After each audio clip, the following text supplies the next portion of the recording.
welcome to Trade Live with IG, myself, Rich McDonald, and the one, the only, mini Luke Cooper. Thank you very much for having me, Rich. How have you been? I've been well, but it's a special day today, Mr. Cooper. Tell me more about that. It is the 6th of March. But what does that mean?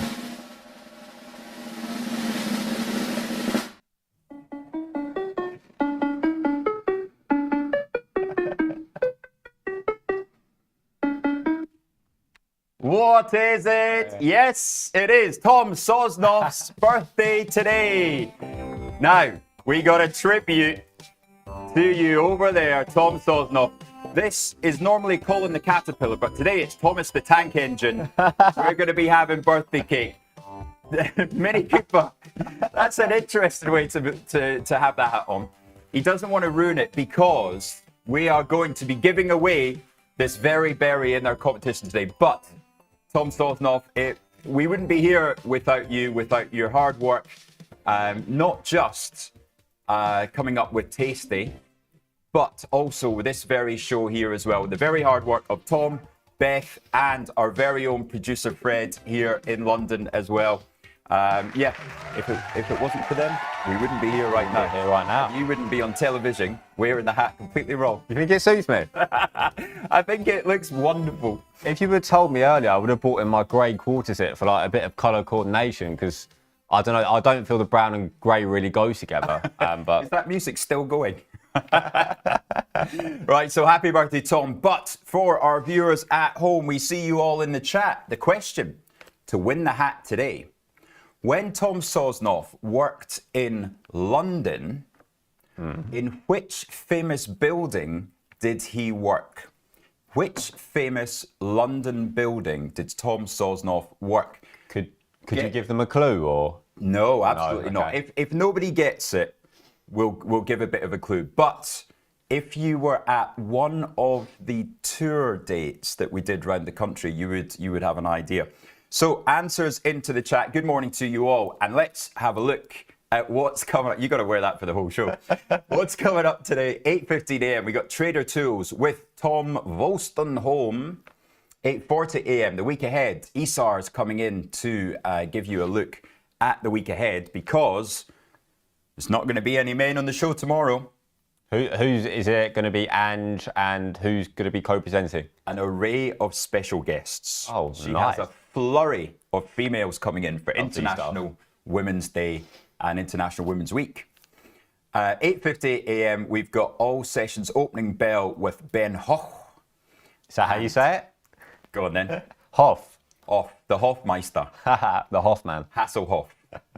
He's coming in at 9:58 for the all sessions opening bell. Then we'll be doing market measures with our, of course, beginner's guide to options. And then at 9:40 a.m., who have we got at 9:40 a.m., Mini Cooper? We have got Mr. Martin Harris. That's absolutely right. And what a day it is. We've got a huge show because there's, the volatility is crazy. Yep. We've got ECB today. Yep. And a whole flurry of results as well. So let's go to some overnight action.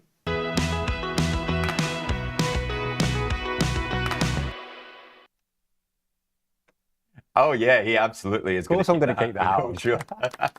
Right. Well, I don't know where to start really because we've got ECB today. Yep. The euro has gone absolutely bananas, and Goldman's are talking about now starting to fade that because it comes. Okay, we're having the party in here, right? We've got our Thomas the Tank Engine birthday cake. It's making me hungry. That is. That's definitely getting dished out before we go on too much longer. But Goldman's saying this morning that they're, suddenly we haven't just fixed everything with 900 billion euros of German imaginary money coming out of thin air. Yeah. We've still got the underlying problems of the economy. However, they are predicting 2% GDP growth for Germany. That's up from 0.8. That's going to give them a big boost. Yeah. We've seen the DAX go crazy. Because on Monday, it was very strong. Tuesday, it was weak. And then yesterday, Wednesday, it was very strong. That was due to the fact that over the 10 years, they announced that fiscal stimulus package, which focuses on like education, housing, infrastructure, things like that, which of course will give a badly boost to the economy. Yeah. Yeah, and shall we have a look at the Euro Mini? Let's have a look at the daily. Yeah, well, you can see, were we up in 109 in November? I could not have guessed that. So it's just been absolutely on fire from 104. It is actually one of Sosnov's biggest positions. He's been long Euro all this time since November, since this drop. So around 105, 104, he's been adding and adding, and now it is paying dividends quite nicely up at 108. But Goldman's, yes, saying this morning, let me see if I can quickly find their comment. In Europe, the reform of debt breaks still driving the price action, although Goldman Sachs starting to twitch on it and saying the market can't take another violent spike in yields and recommends shorting the euro here. So what happened in the debt market yesterday was a 27-year historic event. 27 years. 27 years German bunds have not moved as much as they did. It was huge. So I'm going to get that up for you as well. Now, remember, German bunds are at a low level, all right? So a move isn't necessarily, like as consequential as in the UK. Yeah. But are the bond vigilantes going to come into play at some point? It's going to happen this year. It's just a matter of when. There's the bund, 2.88, up a full 27 basis points yesterday. Not bad. And up another 9 this morning. Wow. So yeah, I think we were at 245 coming in to the end of last week. But that's a big move. We see US yields. Why are we seeing the yield move the currency move relative to the US? Well, the jobs numbers yesterday. What happened in that ADP? That came in a low number yesterday. So the 2-year at 403 and the 10-year at 432. And then we got the announcement, of course, they are expected to drop in Europe to 2.5%. That is at 1:15 UK time. Yeah. And that's fairly well expected, right? Oh, yeah. But the signalling afterwards is going to be really... Yeah, it's like very, very high probability. I don't know the number off the top of my head that is going to be reduced to 2.5%. Yeah, very high. Very highly expected. But, who knows what she could say afterwards. On that, interesting stat I got. CPI and the 20 nations sharing the euro slowed to 2.4% in Feb, and it was 2.5% in January. So in February there, the CPI, so the measure of inflation, was slightly less, 0.1% than what it was in January. Okay. Wow. I think that hat suits you, actually. Yeah? I have to wear every time I come on. I have another one. So maybe another one. We'll send the clean, unused one to somebody else, and we'll let you have that every time you come on.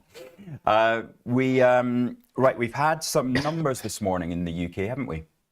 Numbers in the UK. What numbers did we have? Well, Reckitt Benckiser.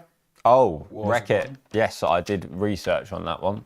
I'm very glad to hear it. So Reckitt, fourth quarter like-for-like sales were plus 4.6%, but estimated was 5.9%. So it did fall slightly short on the sales front.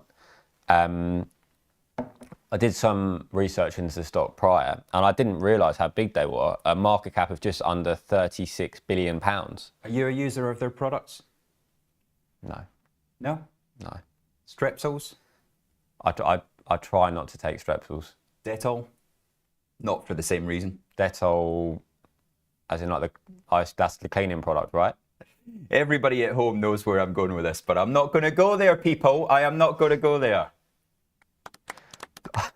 I'll be honest, I don't know where you're going with it. You've got no idea, do you? No, I don't. Reckitt's is a wonderful company with many famous brands. Yes, I knew that, but Hand sanitizer. Right, we have got our first guess in. Where did Sosnov work when he was in the UK? He studied here, but then he also did a bit of work as well. And the first guess is from Andrew McKelvey. Was Tom working in Her Majesty's now, but at the time, Her Majesty's. Her Majesty's Prison, Pentonville. No, he was not. He does. He certainly looks after a lot of reprobates in Chicago, having worked on the Chicago floor.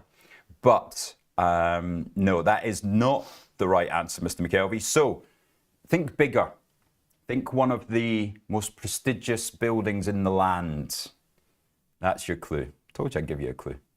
Where did Tom Sosnoff work when he was 21-year-old in the UK?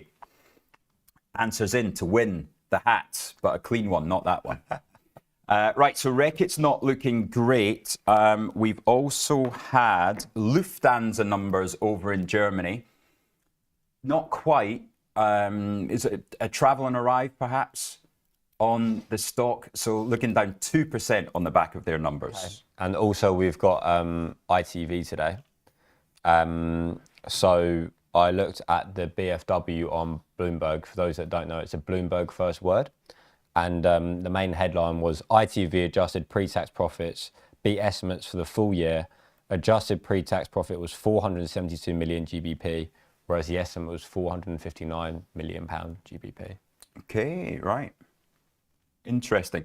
Carolyn McCall, the CEO, saying significant progress and success in navigating the rapidly changing media industry. That's because they know they've got competition in the morning. 7:30 till 10:30, nobody's tuning into ITV anymore. With ITV in around November time, they were looking at being taken over by a private equity firm, a CVC Capital Partners, and the stock did fly off the back of that, but at this current moment in time, it doesn't seem to be like anything's happened. Yeah. Okay, so we also, other numbers, Zalando was out. It's looking up 1.5% in the pre-market. Adjusted EBIT guidance in line there. Did you see what happened in China overnight? Some real moves in China. So Hang Seng is particularly strong, but pushed by Alibaba.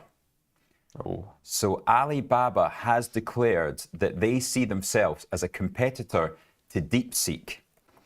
Now, people have held this stock for years and years and always expected it because it's, it was incredibly cheap, but it always got stuck about the 120 mark. And numerous times I've seen people try and fail. Look at this, 120 down to 65, 120 down to 80. Every time it failed, and now it has smashed through. It's traded 142, up 8% overnight as they declare themselves competitor to DeepSeek. Big words. Impressive. So I was looking at the price chart. Again, my eyesight's not the best, so I can't see it too well. Do we need to get you some glasses? I went to Specsavers, not because of this, but I went to Specsavers and I was told that if I was driving, then ideally I'd need glasses, but I don't drive anymore. Oh, thank God for that. What a danger to anyone on the roads. I think, one of the other set of numbers we're going to look at is on the upgrade and downgrade. So let's go to upgrades and downgrades. If the guys have it ready, they've been working very hard on that this morning. We can see, Aberdeen, now that it's found its vowels, I think we can change that. And okay, so Jeffrey's going to a buy with a 215 target. On the downgrades, you've got Ryanair cut to equal weight at Morgan Stanley. You've had NatWest. Now, NatWest, that's the second downgrade in 2 days. Interesting. Because there was, remind me, somebody was pushing the whole sector yesterday, and NatWest was the one that they had as an underweight. So Barclays and Lloyds both got upgraded. NatWest was the Mini Cooper of the banking sector. What's that meant to mean? So Peel Hunt saying NatWest £5.10 target. But those eagle eyes of you will see I have missed the stock there. I have missed the stock that is the biggest position in my portfolio at the moment. And we don't give advice on this show. Of course not. Wouldn't dream of it. Never. And every position comes with big red flags of, risk management. Be careful. Of course. But you can see there, JP Morgan upgrading Havas to overweight and a €2 target on the back of their numbers yesterday. Now, the background to this stock, down 27% from IPO, right? You can see on the left-hand side there, I have been absolutely murdered in this stock. That is 4 purchases of 10,000 shares, one at 148, one at 147, one at 138, and now 10,000 shares at 134. So I've been building the position. I can't go any bigger, and I've been killed in it, especially the last few days. But Havas out with numbers last night. Numbers weren't especially incredible, but they did announce a 10% buyback starting on May the 28th. And we all know Rich loves a buyback. Very good for share price. Very good for the share price. But also an 8-cent dividend. Now, an 8-cent dividend sounds a bit crap until you realise that the stock's 133. Okay, not bad. And it is, of course, the business that was spun out from Vivendi and put onto the Amsterdam Exchange. It's not in any indices, and that's why it's so unloved, because the Eurostoxx goes up, the DAX goes up, the CAC goes up. This isn't in any of them. Oh, okay, I didn't know that. So it's completely unloved. JP Morgan saying it's got 50% upside. In fact, it's more than 50%, because once you take the 8 cents dividend out, then in fact the chart doesn't even go to up to 2. It's so far away. There it would be. That's JP Morgan's target right up there. So let's see. That might get me out of jail this morning on that one, because it's been a real dog. That was interesting with NatWest though, because last year all the banking stocks in the UK did very well. Very well. Mm-hmm. Yeah. We're getting closer in the comments. Ooh, trading days. I did say which building, but trading days is close with his guess of Westminster. Where was Sosnoff working back when he was 21-year-old? Jugger saying that didn't realise he was in England during the 70s and 80s. Oh, that's giving away his age. We won't talk about that. But yeah, getting close now. Julian saying Lloyd's. What is happening with Lloyd's this morning? Is that still on a breakout, Minnie? Let's have a look. We 73 pence yesterday, so it's very gradual, but it's a gradual march higher. And yeah, that was given a 90 pence target yesterday. Let's see if it's come up here. That was Morgan Stanley. So Morgan Stanley upgraded the sector yesterday, and they left. And producer Fred telling me Citigroup did the same this morning. Okay, so that is now a consensus between Barclays, Morgan Stanley, Jefferies, and Citi saying that Lloyd still has 20% upside. That's interesting. Right, Minnie, what else we got? What else are you looking at? So main things I looked at were ITV and Reckitt, but for the US, we've got quite a busy session. Yeah. So I've done some research on Broadcom, Costco, and Big Bear. Right. So which one do you want to talk about first? Well, so Abercrombie was quite an experience for me yesterday, so we'll skip that one and go to, okay, your choice. Right, we will start with Broadcom then. Mm-hmm. And that's into numbers tonight. That's into numbers tonight, correct, yeah. So I was actually reading an article on. So shall we? Sorry to interrupt. Shall we save that for after? We'll do that at 8:10. Yeah. Right. As we look after. Yeah. As we look. Yeah. Abercrombie was an absolute disaster yesterday on numbers. I was short the 85 puts on Tasty, and you'll see this one. I did not think I'd see this back here, right? But the stock, that's the last 3 weeks, right? It's dropped from 132 down to, going into numbers, it was 96. But the vol was so high that I actually got away with it.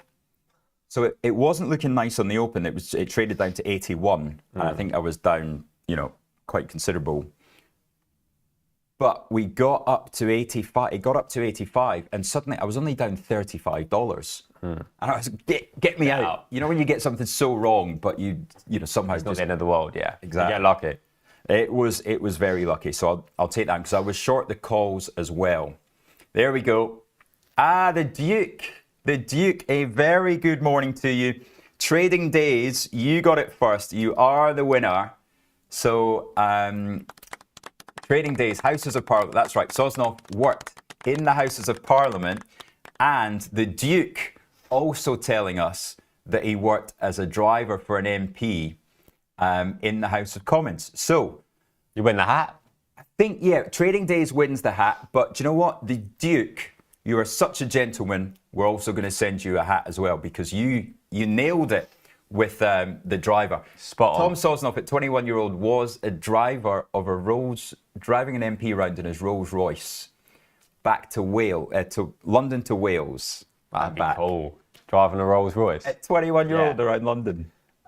Thing is, nowadays, I don't know obviously what the insurance situation was back then, but no 21-year-old surely would get insured on a Rolls Royce. Well, it depends if you're one of the biggest MPs in the land, probably. True. But yeah, he used to go and sit in the Houses of Parliament and in the cafe and in the bar and all this. Nice. Nice little job. Okay, we've got we've been through the Hang Seng up 3%.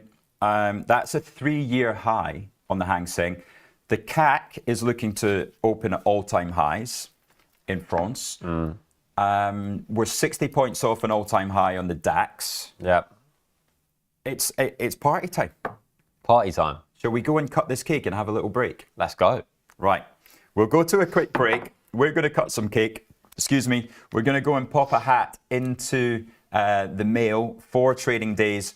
Can you please email me, ask at IG, email me your address, or richard.mcdonald@ig.com if you don't want 6 or 7 people getting your address. And also the Duke I would hand deliver the hat to. He came to see us in Birmingham. We'll see you shortly after the break for the opening bell. Planning to make investing your New Year's resolution? IG Invest brings their trading expertise to a brand new, simple and user-friendly app. With zero commission on US stocks, why wait? Download IG Invest today.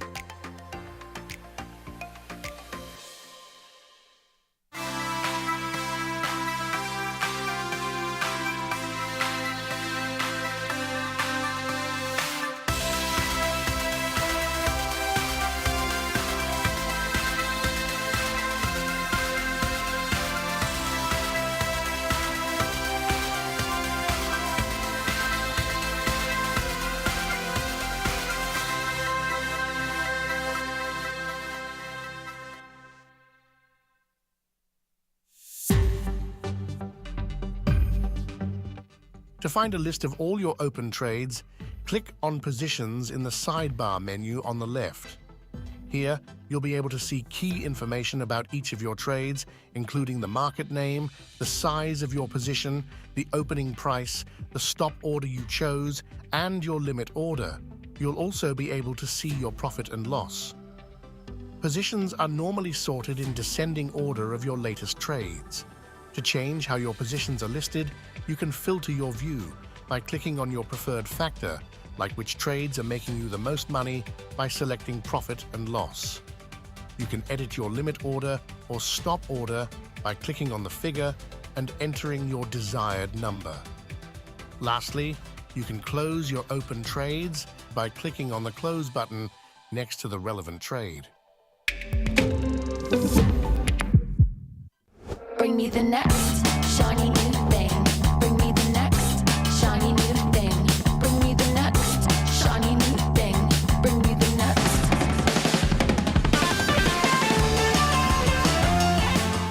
Rise and shine with IG's new morning show, Trade Live with IG, covering all our UK product offerings, including our OTC and exciting new US listed products. Starting in September, join us every weekday from 7:30 to 10 a.m. for exclusive insights from our trade desk, expert trading concepts curated by our friends at tastylive, global guest appearances, and loads of viewer interaction. Regular platform feature highlights and up-to-the-minute market updates. From casual chit-chat to in-depth analysis, we've got your morning covered, live on IG.com, YouTube, and in IG's trading platform. Whether you're a seasoned professional or just starting out, there's something for everyone. Tune in, stay informed, and kickstart your trading day live with IG.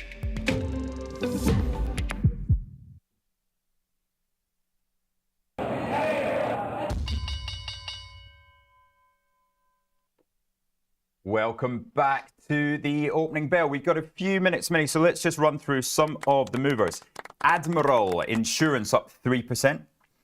We've got Entain looking up 1%, so full year results in line with expectations. Gaming revenue 5.1 billion versus 4.8, and then a full year dividend of 18 pennies for Entain, looking up 1%. We've got ITV up 1%. Yep. As you stated. And Reckitt's, despite what looks like weak numbers in the reading, the pre-market, they're looking up 1% as well. So everything's up 1% today. Just 1%. Up 1. Pre-tax profit 2.1, down from 2.4. Like-for-like net revenue up 1.4% year on year. So, okay, good. Yeah. Although we like a bit more spot on that, really. Absolutely.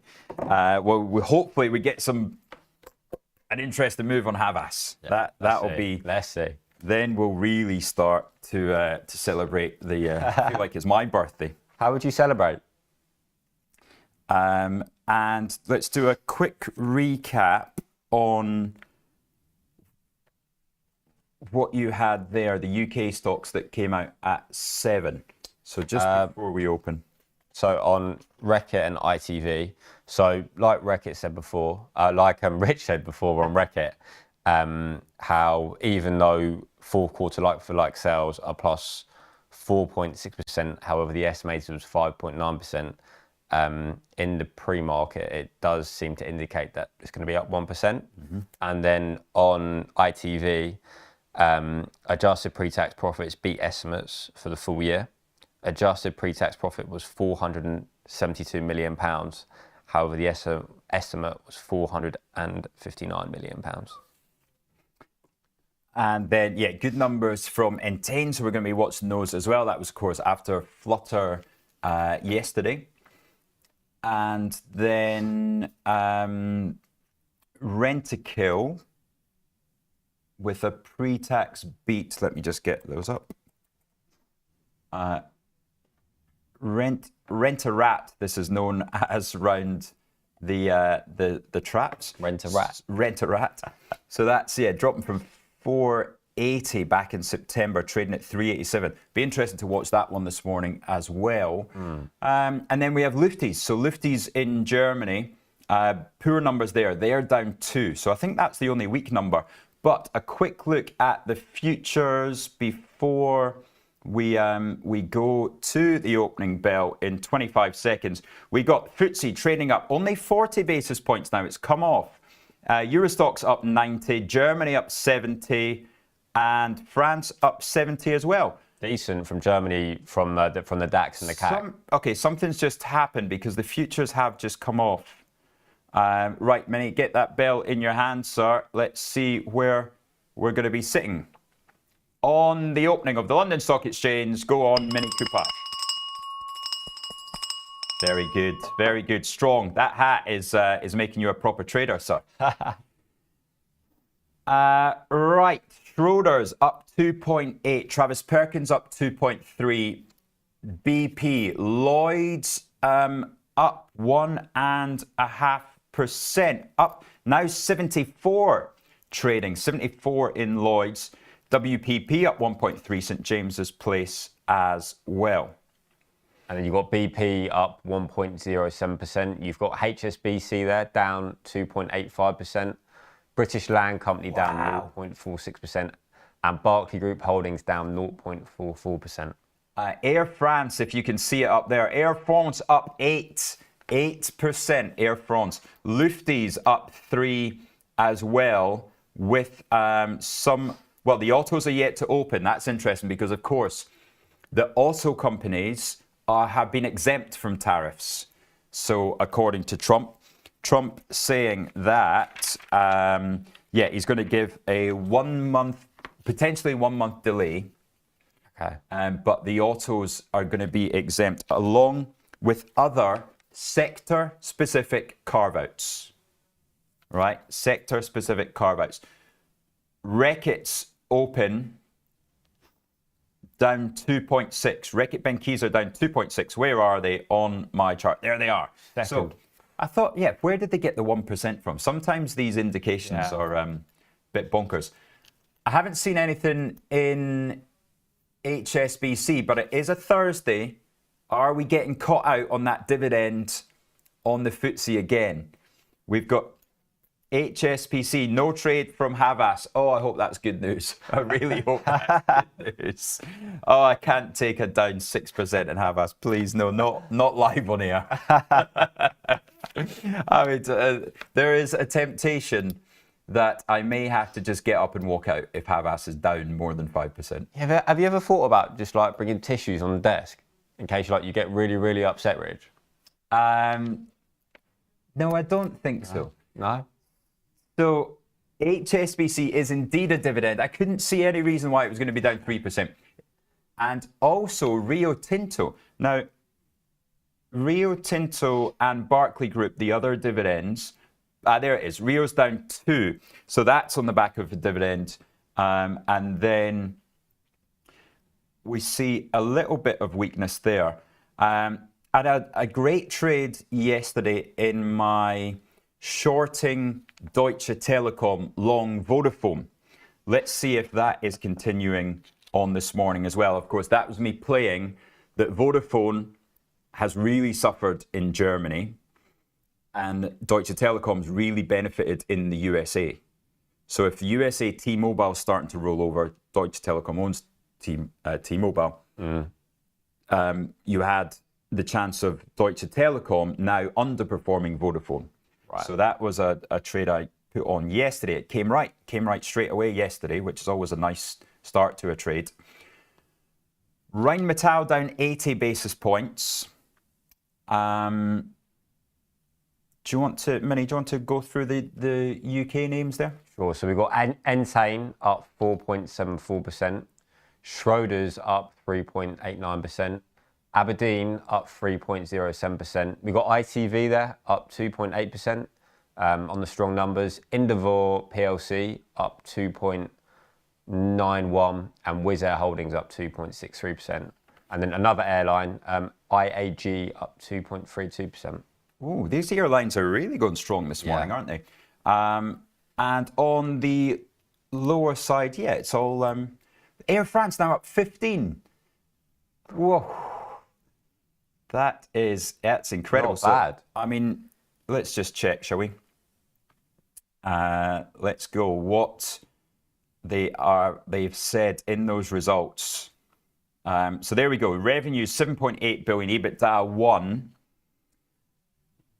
and higher capacity available in 2025. So that's the outlook. The net capex there and the leverage ratio as well, reaffirming their midterm guidance. Incredible performance from them. Let's see how they have been going into it. I remember JP Morgan upgraded this one as well. And it looks like they were right, because that's it back to where it was in June last year. Because all the airlines have now really recovered after of course, COVID. Like IAG was the same. Like they in COVID they got absolutely hammered. But since then they reported results last week, I believe it was. Yeah. And they were strong. IAG was up quite a fair bit. Yeah. And yeah, so the comeback is more or less done. And of course that they survived in COVID because they're like a very strong balance sheet. But it's good to see now that, you know, come on. Yes. At last. Havas up 8% on numbers. Decent. Come on. Right. That's the weekend starts now. Where's let's get a bottle of Prosecco for Sosnov, shall we? Here is the chart on Havas. JP Morgan saying that this could go to €2. We see the stock now. It'll be really interesting to see if we can hold that. 10% of the company they're buying back from May the 28th. And you've also got an 8-cent dividend to come out. So let's see how that one does. I would imagine, you know, there'll be a little bit of profit taking. Not many people have got profit in this. Yeah, let's see how that one goes on as the day goes forward. JP Morgan upgrading to outperform and a €2 target. Take the dividend out. It's only trading at 133. You got 50% upside in Havas.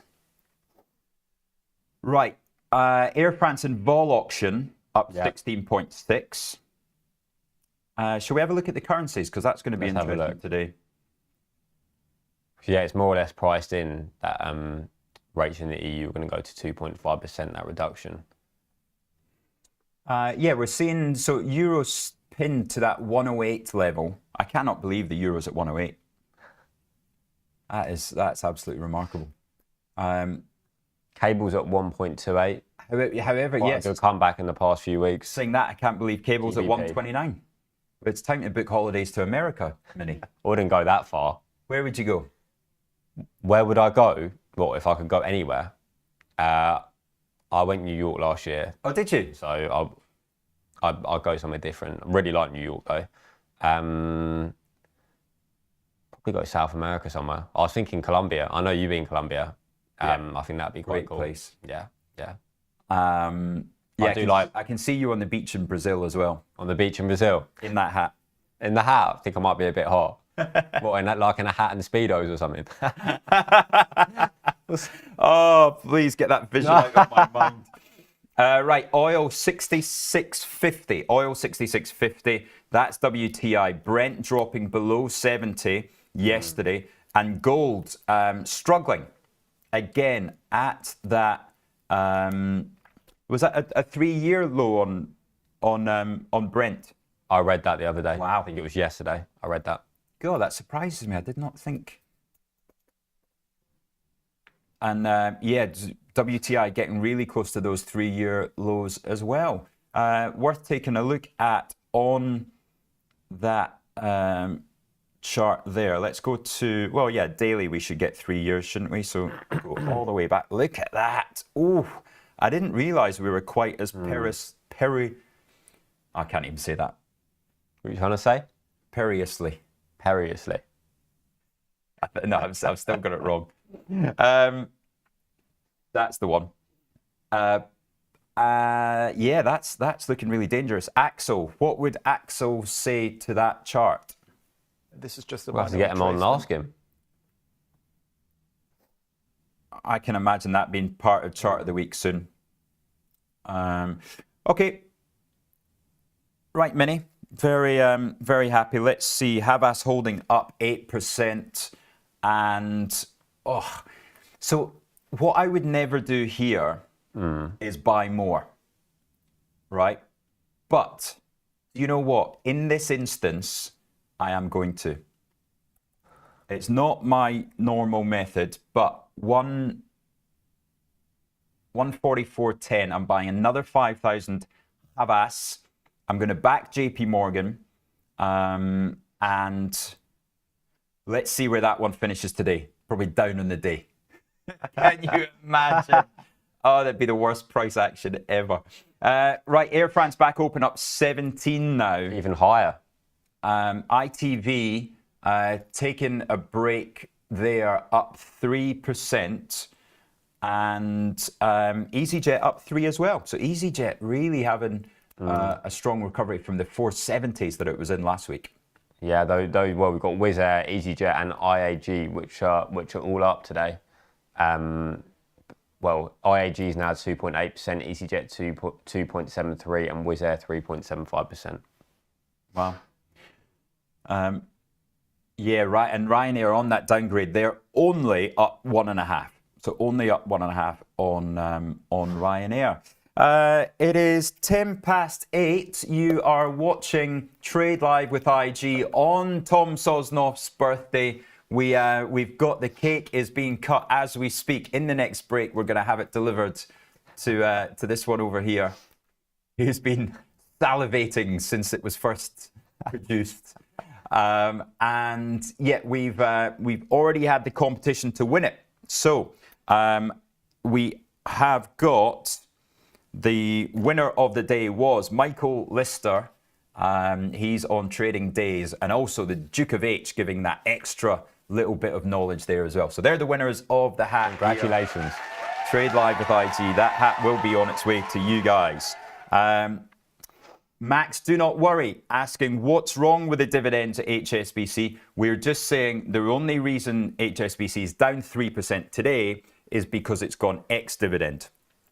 So what that means is that the price yesterday, if you paid £9.08 for HSBC yesterday, you haven't lost money. It's just that you're getting a dividend into your account. And the price of the share falls by what the dividend was. In theory. In theory, yeah, in theory. Now, how does IG account for those dividends in, say, I owned HSBC today? What would I see? Sure. So if it's a share dealing account or an ISA account, so a non-leverage account, then assuming you hold it past the ex-dividend in the close, which would be 4:30, then you would actually receive a physical payout. However, on leverage accounts, a CFD or spread bets, okay, we actually make an adjustment which you'll be able to see in your ledger history. So if you're short, of course, you know when the dividend is going to be paid. So essentially what you could do if you didn't make this adjustment is you could just go short and benefit. So as a result, we debit those clients who are short, and if you're long, you'd lose out. So therefore we credit. So therefore with these dividend adjustments, that there's no net gain, no net loss at all. And so let's say CFD today, and I was long. Yeah. I would see a loss on the P&L, but Correct. I would see a cash credit Yeah. in my ledger. Yeah, you'd be able to see that on your ledger history. You'd be able to see the time it was paid and how much. Brilliant. Okay. So Max, don't worry, nothing wrong with HSBC, just that you've been basically paid your interest on your, like if it was a bank deposit, you get paid the interest. But in this case, the share price drops because anybody buying it today does not have the right to that dividend. That's the difference there. Good morning to Spike. Autos yet. There are no tariffs on Germany yet, so they cannot be exempt. So the autos are exempt between US, Mexico, and Canada. But you would think, therefore, that would potentially be the case with Europe as well. But remember that a lot of German autos have production in Mexico. So that's why it's potentially positive for them. You see Volkswagen up 2.5, Mercedes up 3.6. Because 25%, which is what the tariffs are in Mexico and Canada, is a huge amount. It's a huge amount. Huge. Right, we've... I think we shall go to a break then, because Minnie is demanding his cake. So we'll go to break, and then we'll be back shortly with Fast Markets. And Fast Markets today, we're going to be doing a preview of the Broadcom numbers tonight. Planning to make investing your New Year's resolution? IG Invest brings their trading expertise to a brand new, simple and user-friendly app. With zero commission on US stocks, why wait? Download IG Invest today.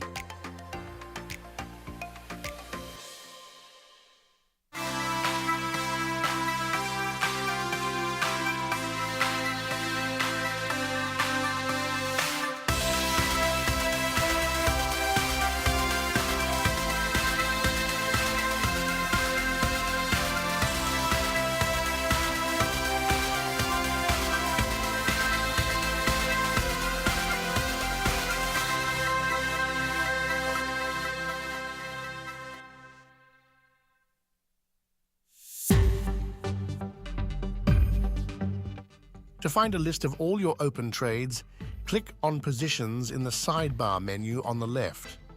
Here, you'll be able to see key information about each of your trades, including the market name, the size of your position, the opening price, the stop order you chose, and your limit order. You'll also be able to see your profit and loss. Positions are normally sorted in descending order of your latest trades. To change how your positions are listed, you can filter your view by clicking on your preferred factor, like which trades are making you the most money, by selecting profit and loss. You can edit your limit order or stop order by clicking on the figure and entering your desired number. Lastly, you can close your open trades by clicking on the Close button next to the relevant trade. Bring me the next shiny new thing. Bring me the next shiny new thing. Bring me the next shiny new thing. Bring me the next.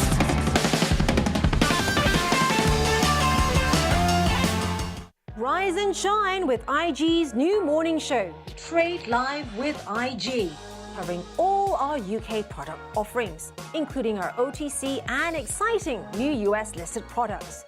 Starting in September, join us every weekday from 7:30 to 10 a.m. for exclusive insights from our trade desk, expert trading concepts curated by our friends at tastylive, global guest appearances, and loads of viewer interaction. Regular platform feature highlights and up-to-the-minute market updates. From casual chit-chat to in-depth analysis, we've got your morning covered, live on IG.com, YouTube, and in IG's trading platform. Whether you're a seasoned professional or just starting out, there's something for everyone. Tune in, stay informed, and kickstart your trading day live with IG.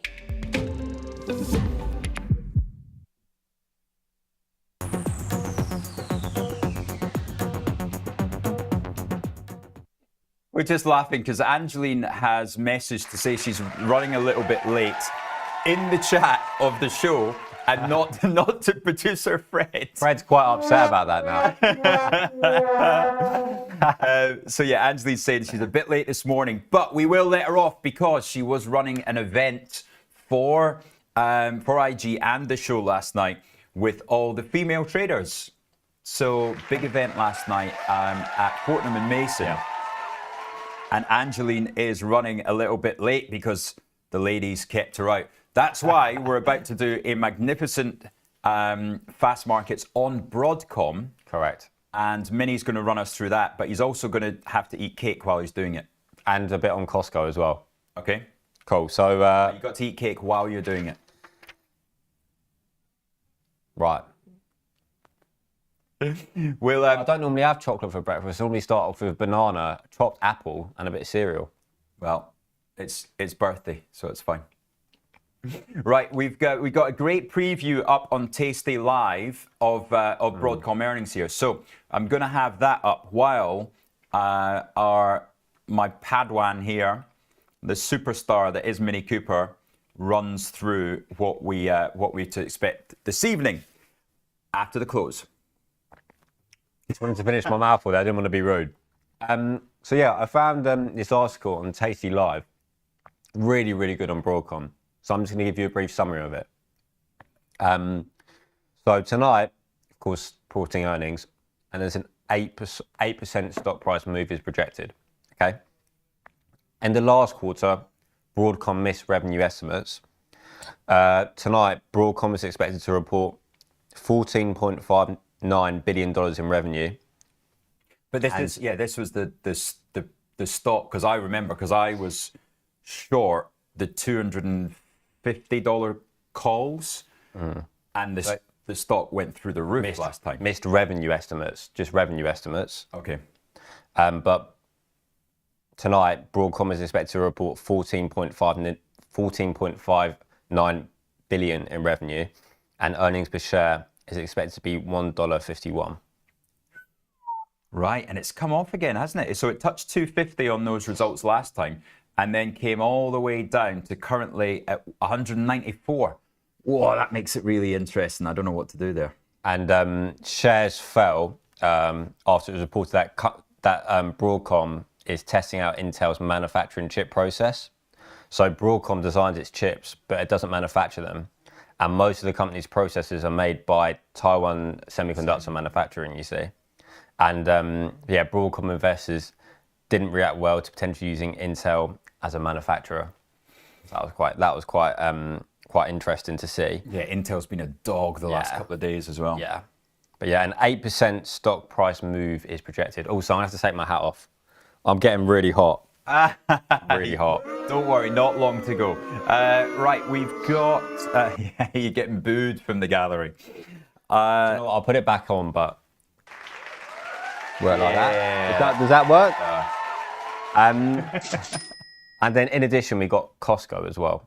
Okay. Stop laughing. It's just brilliant. So again, on tastylive, I found a really good article on Costco.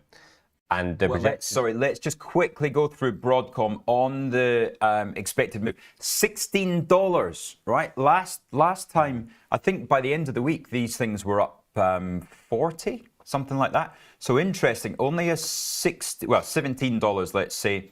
I'm tempted. And that is on 155% vol. Broadcom is a volatile. It's a volatile stock. I can't touch and lately, it had in the past. When I say lately, in the past 3-4 weeks, it really has pulled back like a lot of the other tech stocks, such as Nvidia. Right. Now, this evening, I will be in Bristol, going to Bristol University tonight to give a trading talk to Bristol University Investment Club, Investment Society. Yeah. So we might look, my Bristolian friends, we might look at Broadcom and, just look at the potential of setting up a trade going into. But I've got some great things lined up. Trading games. We've got, sort of running through the script of if you're a sales trader, if you're a trader, if you're a buy-side portfolio manager. Yeah. So, really looking forward to that. We'll see you this evening. Any of you guys tuning in from Bristol Uni. Right, Costco, sir. Costco. Let's go with Costco. Costco. I was saying before how on tastylive there was a really good article, and it stated how there was a 5% projected price move as the stock trades near all-time highs. The company is expected to report $63.03 billion in revenue. Interesting one on Costco, just thought I'd mention, of course, Costco is quite an expensive stock. Right? Yeah, as in the actual price of the stock, right? I was reading how there was potential talk, how there may be a stock split, just rumours. Really? Yeah, one of the reasons why we don't offer Costco on all sessions is because with these higher price stocks, we tend to see larger spreads, and of course in the pre-market and the post-market, so not the main session in the US, which is from 2:30 to 9, we would see these spreads really widen in the post and pre-market. So therefore, from a customer's perspective, with respect to fees, which is of course a spread, and it's not necessarily the best thing. It's just a bit dangerous, isn't it? Yeah. That makes a lot of sense. Right, the expected move looks like $44, that gives you an idea of how high this thing is. So $44. I hate playing stock splits, but this was just rumours, like nothing. Yeah, guaranteed. but if they announce a 10 for 1 and it goes down to $100 or $110, Are people going to buy into that? Oh, I don't know, because it's not an Nvidia, it's not an Apple. You know, does that give us some? Does make it more accessible though for those investors who maybe didn't want to buy one share and spend over $1,000. I know, but you've Robinhood, you don't do that anymore, do you? Yeah. You do fractionalized. Yeah. So, I'm gonna look at that one with interest. What would you do? Would you do a 5 for 1 or a 10 for 1? 10 for 1. 10 for 1. So 100 and the new stock price would be 105.50 pre-move after the numbers. Boise saying Mini is looking very allo. We won't make you do a French I'm accent. trying to think of something to say in French. Merci beaucoup, mes amis. Thank you very much, my friend. Right, Chucker says, very plain and simple. Time to short the DAX. Oh, Well, risky. The thing is, I think Why would you want to short just that? shorting the DAX naked is quite risky. I think potentially buying a put could be a good option if that's what you think, because you're limited to how much you can actually lose with the premium prior. I tell you what I do have, though. I've got these. Oh, my goodness. Cole, what a day. Jeez. Wow. Right. So my MDAX is absolutely flying. So I bought this on air yesterday, and the MDAX, what's that up today? 1.8%. It went yesterday. It went again. So I am going to sell euro for euro DAX against this position. So I need to sell, what is it, 25,000? Yeah, perfect. One euro a point of DAX there, right? And that's that hedge. So I'm happy with that now. Glencore trading well. Havas still trading 142, just up there. And the yen is paying as well. What a morning! My goodness. Well, this sets me up well for the day, sir. Put you in a good mood. It's put me in a very good mood. There's not often I see that. W.H. Smith still doing nothing.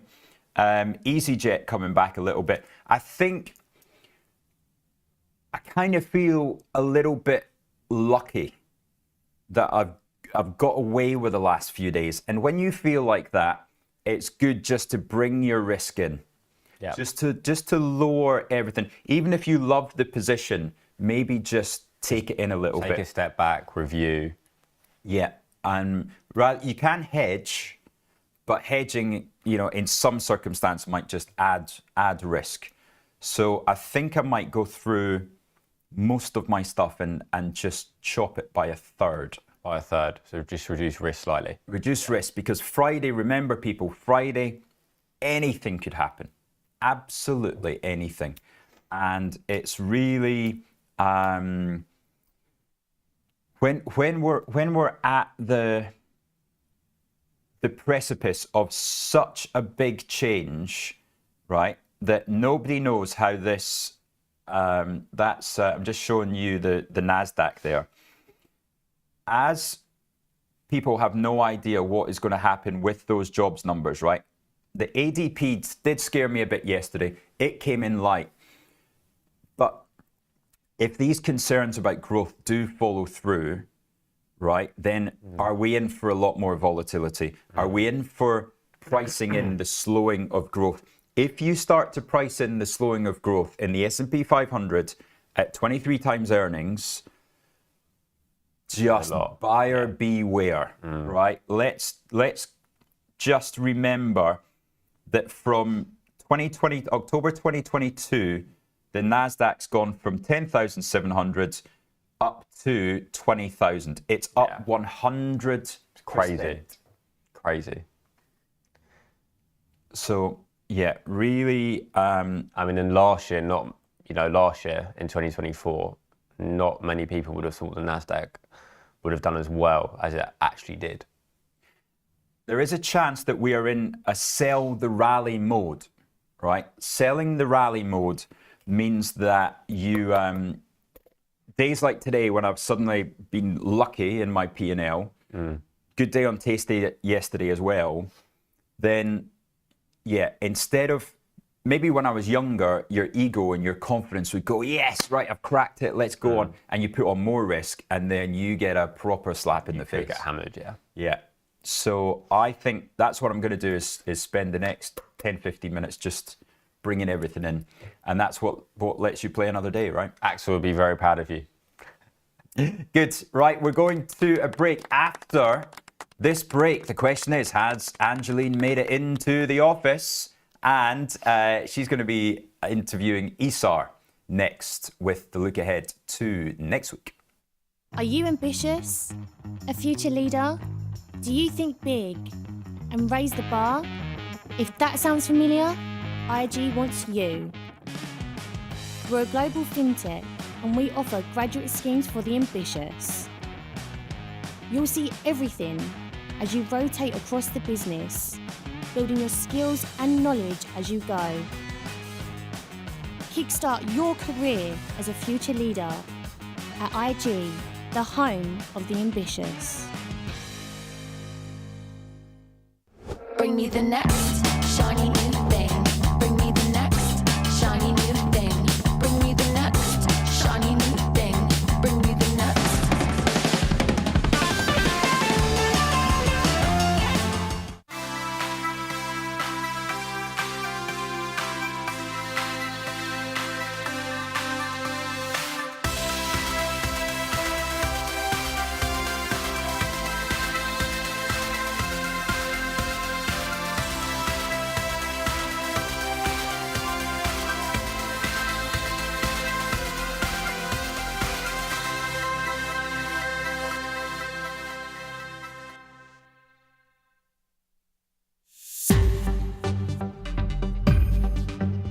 You can find a variety of asset classes on the sidebar menu to the left of your platform. It's now time to pick an asset class. There are 4 major types. 1. Shares in individual companies listed on global stock exchanges. 2. Indices, a group of shares measuring the performance of a particular region, exchange, or sector. 3. Forex, the value of one currency compared to another, like the pound versus the dollar. 4. Commodities, like gold, oil, natural gas, or wheat. Decide which of these markets interest you and which you know the most about. It's up to you to research the market you'd like to trade. This will help inform any trading decisions you make. You need to know the risk of trading a particular market. For example, some markets react to events like economic releases.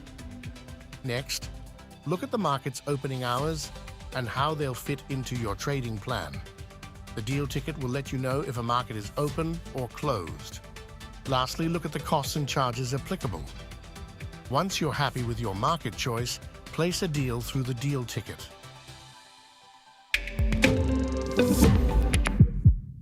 Welcome to the exciting world of options trading. If you're looking to add a new dimension to your trading strategy, you're in the right place.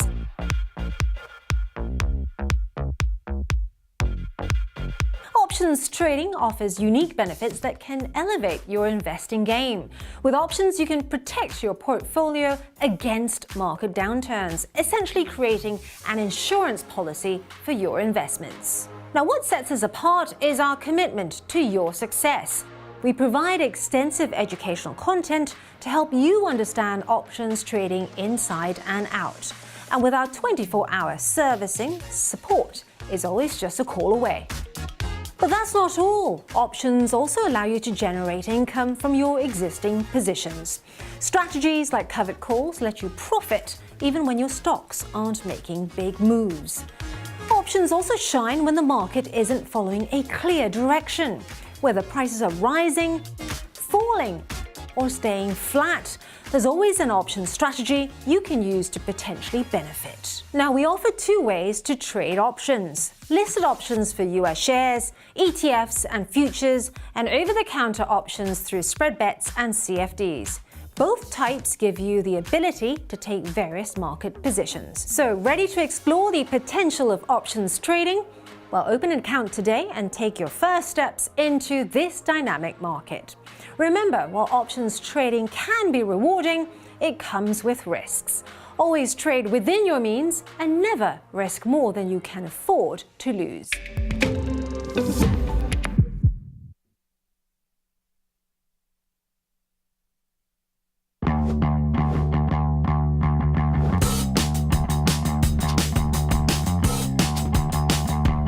Bring me the next shiny new thing. Bring me the next shiny new thing. Bring me the next shiny new thing. Bring me the next.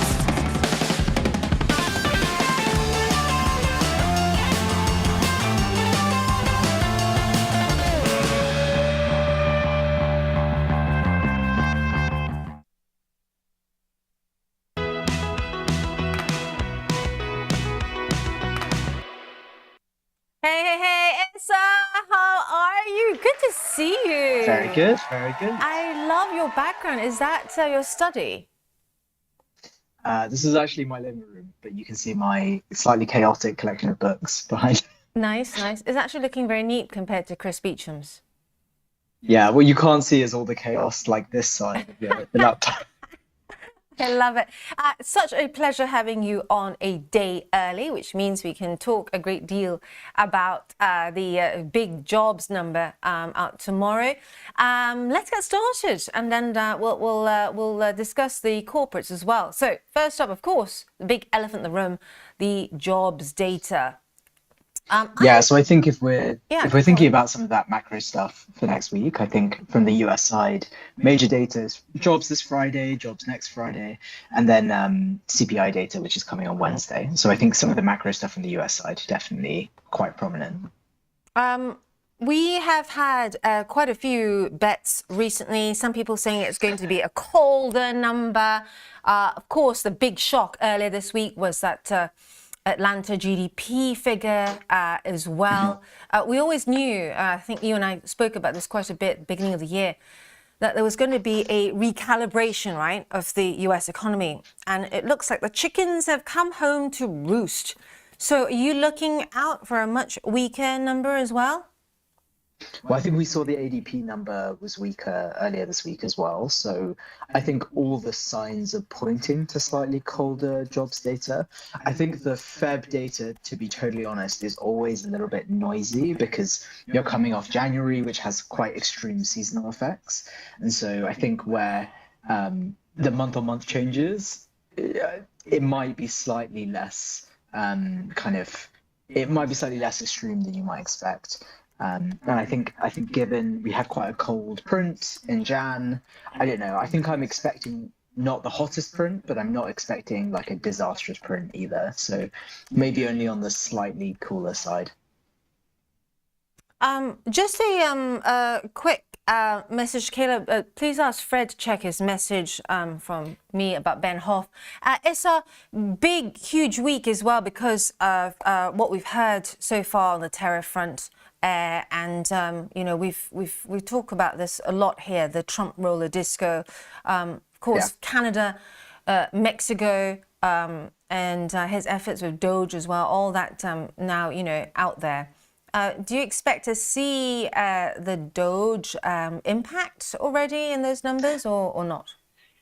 It's very hard to know, to be honest. Like, I think if you look at some of the data that's already coming out of DC, you're already seeing the number of, for example, houses that are up for sale, like massively spike. And so you're seeing some kind of indications of the data coming through. That being said, I still think it's quite early for some of the Doge stuff to really drastically impact the jobs data. We have seen over the last kind of year and a half or so, especially under the last part of the Biden era, government jobs were a large kind of supportive factor towards the employment data. So even if you're not seeing the Doge cuts, what you are likely to see is less of the supportive jobs numbers from the government side anyway. So I think that's a contributor to why we might expect slightly weaker data. I think more generally on the tariff stuff is, I think, a bit of a constant unknown. I know there was a conversation between Trump and Trudeau yesterday, and there's been talk about whether elements of the tariffs will be paused, in particular kind of autos. So I think that's another area where it's less of a well-defined thing about what data we'll hear when, but it's definitely something to keep in mind. kind of related to that, do you know what the WASDA report is? No, I don't know about this WASDA report.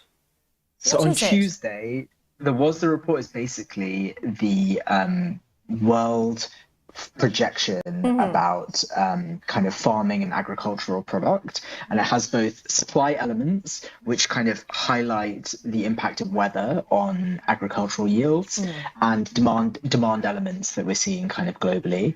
And it's probably the highest quality report. It comes out relatively infrequently, but it gives you a really good indication of both supply and demand of agricultural produce. And I think when we're thinking about some of the tariff impacts, a lot of like all the tariffs really impact goods, right? And like one of the major goods that does actually move across borders is some of the agricultural produce. You know that between China and the US, for example, soybeans is like a major import-export factor. And so on Tuesday, we get an update of this WASDA report. And I think that will also be kind of interesting to think about in the kind of context of some of this tariff stuff. It's a bit wonky, but I actually think it's like a quite interesting, useful data point. Nice, interesting. Just whacking this up for our trader friends as Issa was talking. There's a WASDA image up here for you as well if you want to whack up my chart and my screen gallery. And this is really interesting because, it does obviously, does it also do hog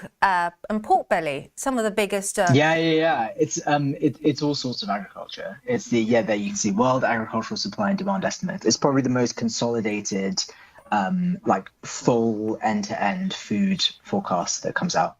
Nice. I guess a key question as well is, once we see these tariffs, play out, we discussed this quite a bit yesterday. Are we going to see Trump essentially kind of like come to the rescue and say, well, I'm going to roll back these tariffs now, but essentially try and fix a problem that he created in the first place? Well, yeah, I think with Trump, there's always a potential of him looking for like opportunities to declare victory, even if some of the problems are kind of self-created.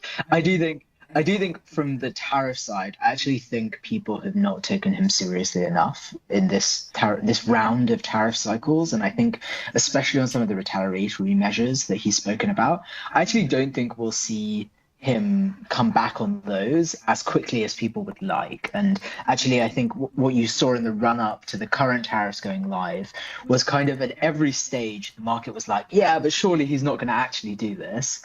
And actually, at the moment where he did do it, markets reacted in quite an extreme way. Normally in these kind of situations, you kind of buy the rumor, sell the news. But actually what we were seeing is because people really didn't know if it would go through, they kind of sold the rumor and bought the news. And I think to me it's interesting. I think there will be probably some exceptions to some of the Canada and Mexico stuff, but ultimately I don't think he's going to radically undo them. I think he just likes tariffs. Yeah, what's also interesting is with the market reaction, didn't see such a huge move when Trump then agreed to exempt automobiles from the newly imposed tariffs on imports from Canada and Mexico. That was also pointed out. Similarly, by the way, to the announcement about the minerals deal with Ukraine. So when the original kind of conversation happened, and people thought it was going to happen, that wasn't such a big move because I think the market is in a kind of we'll believe it when we see it kind of mode at the moment. And Spike also chiming in on the chat here. Thanks, Spike, for also reminding of that. It does seem, it's going to be a lot of this, roll forward, roll backwards. And what's keen to see is a lot of our trader friends are totally across this. I met quite a few of them last night, and they all say that they always have a Twitter feed now. Right, just like permanently open. Yeah, especially if they trade indices, right? Like we've got so now one of our biggest traders that just trades indices, and she's saying in times like this, it's good to have a Twitter feed that she's designed open alongside. If you use a Reuters or Bloomberg or whatever news channel, some of you have the feed on IG, which is rather good because it does actually give you access to the Reuters one if you don't have a Reuters icon or LSEG workspace subscription. But bear in mind, we are in a time with Trump, so you need to buy the fact, not predict. Some of the other key points out next week as well. We've got, of course, UK GDP, that key one for you? Yep. Yeah, I think it'll be interesting to see how kind of the actual data point materializes. I think we've had lots of data points around the GDP number, and so actually seeing where the GDP number lands would be interesting. I think the UK in general has had some quite soft data recently, and I think that's been supportive of people's expectations about the Bank of England's rate cuts. The bank has been quite cautious, and I actually think seeing that GDP number will be an interesting kind of data point for them. Now, the UK economy has had a really rough run, but they did unexpectedly grow by 0.1%. I think that was the final quarter of last year. Suddenly didn't feel like... I think it was even 0.2%. It was somewhere between 0.1 and 0.2. It was so minimal that it was barely felt, especially... Hey, we'll take any growth, Andrew. Anything. Wait a minute, you're meant to be the perma bear. I'm meant to be the perma optimist here. So the thing is, with the VAT, with the national insurance, countless business owners, saying this is really tough times. We've seen Sainsbury's, loads of big companies also cutting back, ahead of the increases in wages. We are looking at, what was that term that we heard earlier this week? Slogflation. Have you heard that one? Yeah. It's not quite stagflation, but it does feel like a slog. Yeah. When are we likely? I'm just looking at the FTSE, still on a tear. I mean, it's down 0.5% today, but it's still in that upward trajectory, and really.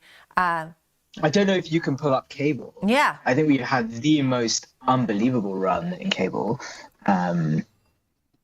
Just look at that very recent run. Yeah. And so I think that's obviously not great for FTSE, because I think the weak pound has actually been quite supportive of UK equities. But at the same time, you've seen kind of quite a material tick up. And I think that is indicative of a relatively kind of slightly more benign setup than I think people had expected in the UK. And cable really has had a good, strong last few sessions. I mean, look at that climb up, really trying to arch towards that, 130 level again, just in time for Aaron Bright's holiday in the US later on this year. He's worth timing. Just getting nudging him there because I know he watches us in the morning. The UK government's promised all these regulatory reforms. Is it enough to boost growth, do you think? I mean, I know everyone's really skeptical, but it does take time. We all know this, right? So it takes time for changes to actually be reflected in the numbers. Well, I think the planning stuff is huge.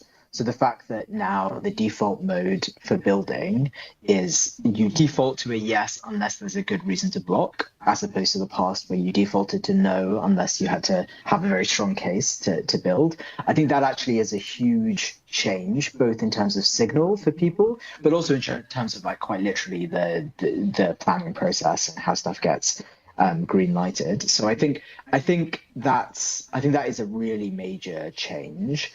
I think some of the other changes tend to be smaller and on the edge, but I do think construction, both commercial and retail, I think is going to be a very good predictor of whether some of these regulatory changes will work. So, and I think that will take time, but it probably will take less time than you expect. And so seeing some of that in the next 6 to 12 months, if you don't start to see it, I think I would be a bit worried, but if I would expect to see some improvements.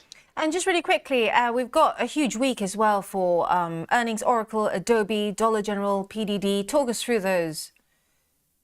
Yeah, so I think from like a tech side, Adobe on Wednesday and Oracle on Monday are like some of the big names. Both of those are what I consider to be kind of AI application layer companies that were kind of at the forefront of embedding some of the AI related products and services in their offer to SaaS customers.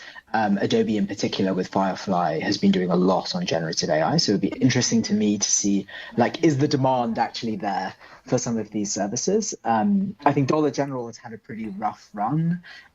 So seeing whether that discount retailer kind of has any kind of bottoming out. I think what we might see is if retail consumers are starting to feel pain, Can I say they might trade down. I'm a big fan of Dollar General. Saved me when I was a student. Yeah. I mean, a Dollar Tree as General well. and Dollar Tree. Dollar yeah, Tree, exactly. yeah. It's just... So, but the thing is, right? I think it's often a good bellwether for consumers, right? So if consumers are feeling bad, they tend to trade down to these kind of dollar services more.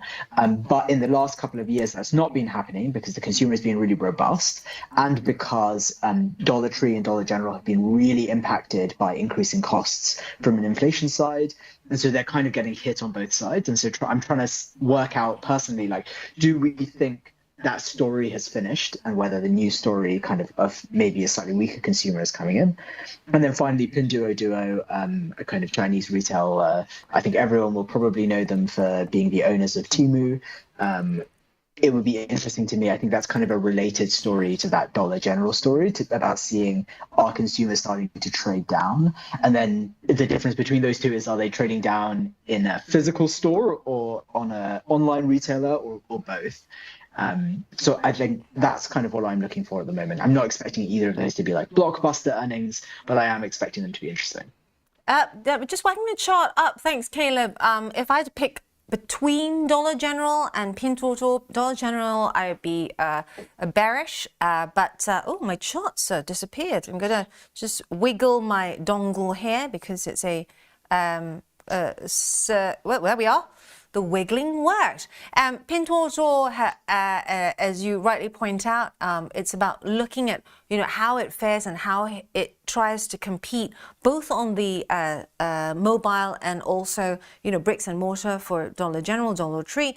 But Pinduoduo is doing this really interesting thing where in places like Temu in Asia, they're actually having pop-up stores where their best-selling products, they don't actually hire out a store, they don't own the store, but they just pop up in a place where people can come and actually touch and feel their best-selling products. And this could be everything from, it's insane, it's like it pops up in the middle of a shopping mall out of nowhere. So Wow. And they redirect on your mobile phone, they redirect you to go in, if you like this item, check it out at this shopping area close to you, because we've just got a pop-up. You want to see that fridge, you want to see that whatever game that is looking cheap right now that's on offer, head to the nearest store to you. But they're retail light. They're retail light. Yeah, the space, they don't have to pay for the lease. It's not a permanent cost. I totally agree with you, and I think their model is interesting. I would be a bit careful about them going into this earnings purely because some of the changes on the tariffs are really, really going to impact them. So one of the major things that are changing about the tariffs that I think has got less coverage but actually is really important is there used to be a de minimis amount under which there was no tariff at all. Yeah, exactly, $800. And now that de minimis amount has been removed, and most of the things that you purchased on Temu were below that de minimis amount. And so now suddenly all of those will be subject to tariffs. Now that won't have impacted Q4 earnings, but it might impact the guidance that they provide. And actually what you might see is just some hesitancy around kind of the language around tariffs and the language around how if they give guidance at all, how they give guidance. Now, the interesting thing, as you say as well, is how are they going to deal with it? Are they just going to push it across to consumers, or are they going to absorb it and to continue giving those super cheap items. It's our weekend, well, not weekend yet, but you know, we've got the Trade Live with IG female takeover tomorrow. So you've got Friday Excited, off. yeah. I'm very excited, very excited. We had a huge client event last night, which I hosted at Fortnum with loads of the female leadership here at IG. Wondrous to see all of you. I know lots of them watch the show you're watching now. Please comment. Don't leave all the fun to Monkey Man and Away and Issa. Do join in, because otherwise it's just Sax and myself. So do comment. What are you up to this weekend? I think this weekend is a relatively relaxed one, but my partner and I are doing our engagement party to celebrate the fact that we got engaged, which is very nice. Amazing, amazing. Send us some pictures. All right, fantastic. Thank you. And always a pleasure having you on. Everyone clapping here. We'll see you next week, Issa. Take care. Planning to make investing your New Year's resolution? IG Invest brings their trading expertise to a brand new, simple and user-friendly app. With zero commission on US stocks, why wait? Download IG Invest today.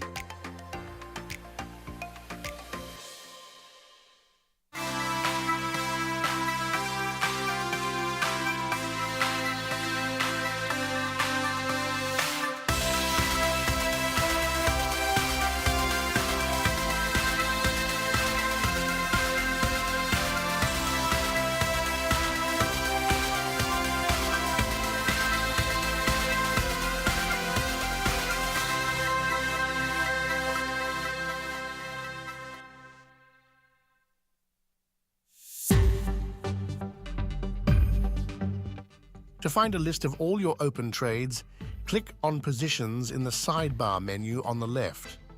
Here, you'll be able to see key information about each of your trades, including the market name, the size of your position, the opening price, the stop order you chose, and your limit order. You'll also be able to see your profit and loss. Positions are normally sorted in descending order of your latest trades. To change how your positions are listed, you can filter your view by clicking on your preferred factor, like which trades are making you the most money, by selecting profit and loss. You can edit your limit order or stop order by clicking on the figure and entering your desired number. Lastly, you can close your open trades by clicking on the Close button next to the relevant trade. Bring me the next shiny new thing. Bring me the next shiny new thing. Bring me the next shiny new thing. Bring me the next.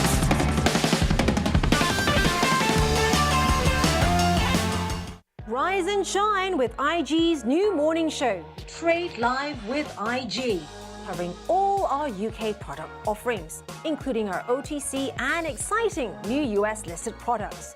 Starting in September, join us every weekday from 7:30 to 10 a.m. for exclusive insights from our trade desk, expert trading concepts curated by our friends at tastylive, global guest appearances, and loads of viewer interaction. Regular platform feature highlights and up-to-the-minute market updates. From casual chit-chat to in-depth analysis, we've got your morning covered, live on IG.com, YouTube, and in IG's trading platform. Whether you're a seasoned professional or just starting out, there's something for everyone. Tune in, stay informed, and kickstart your trading day live with IG.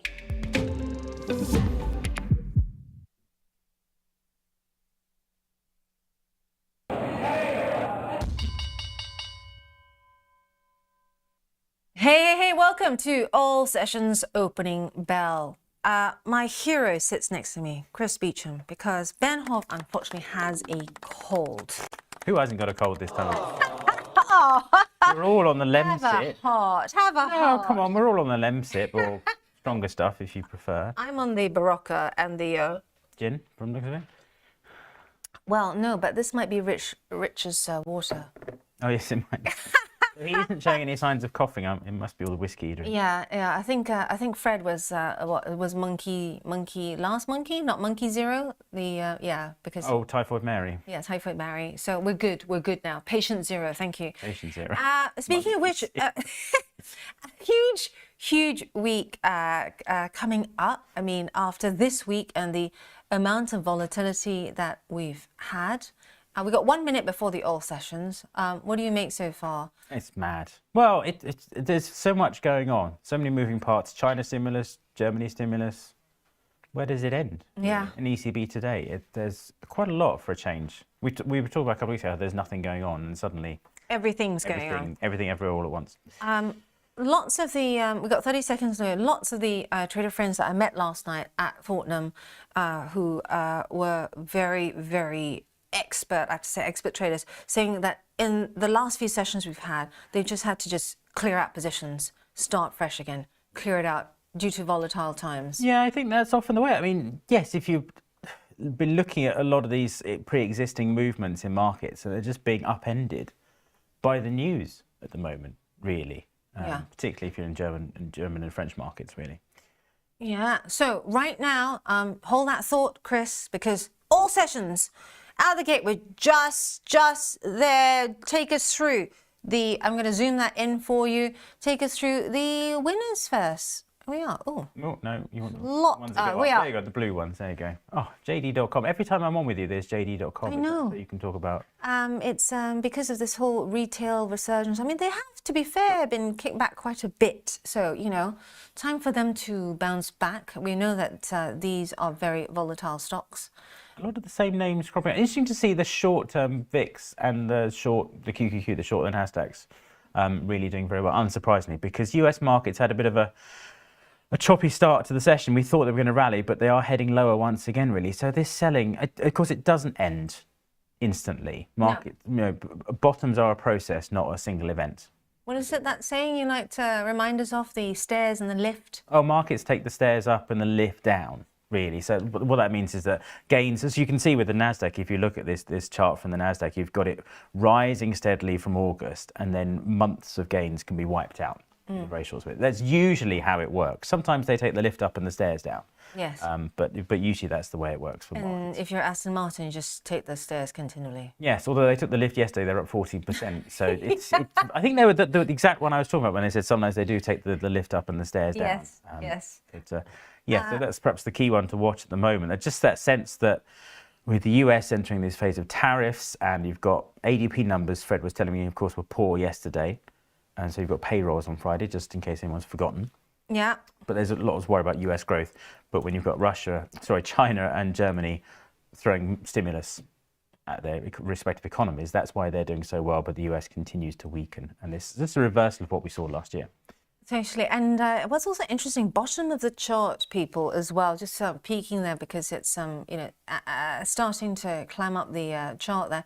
We saw quite a few defensives, the pharmaceuticals earlier in the week, especially with all that volatility.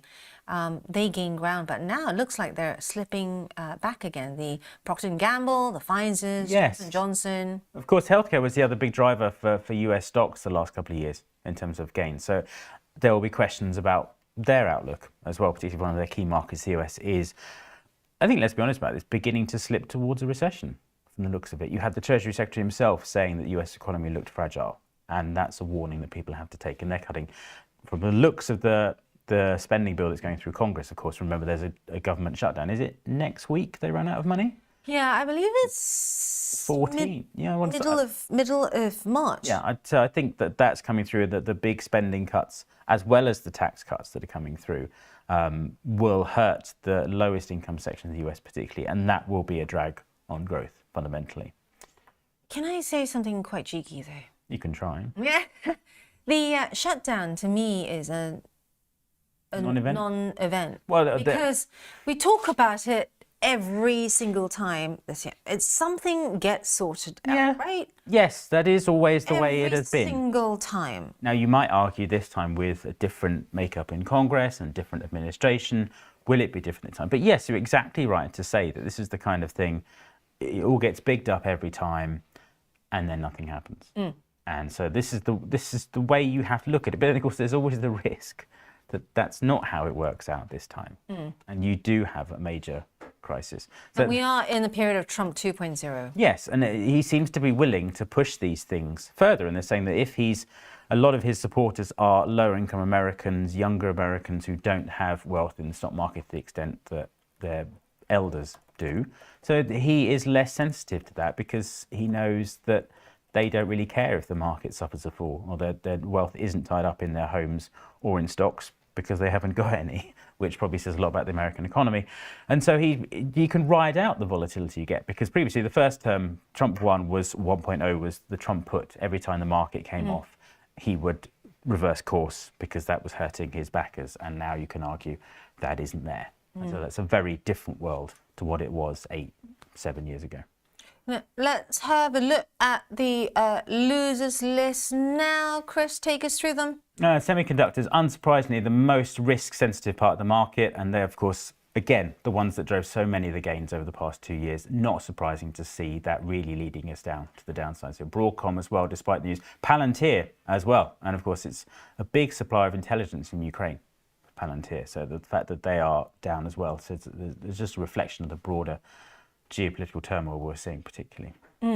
Broadcom down 2.7% as well. Keeping an eye on that one because of the news that we saw earlier in the week. So still, sources say, might I add, this is according to Reuters, that Broadcom in talks with the likes of Intel and I think NVIDIA, both of them talking to Intel about manufacturing cooperation.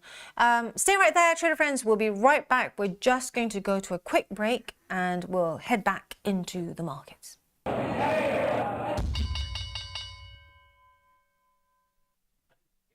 Right. So give us a sense of what you're looking out for ahead of that non-farm payrolls number. Is it the sense that, like, many of the people that I met last night, they're saying that it's been such a volatile week. I'm going to try and get these pictures up whilst I'm speaking. Here is like magic multitasking and here.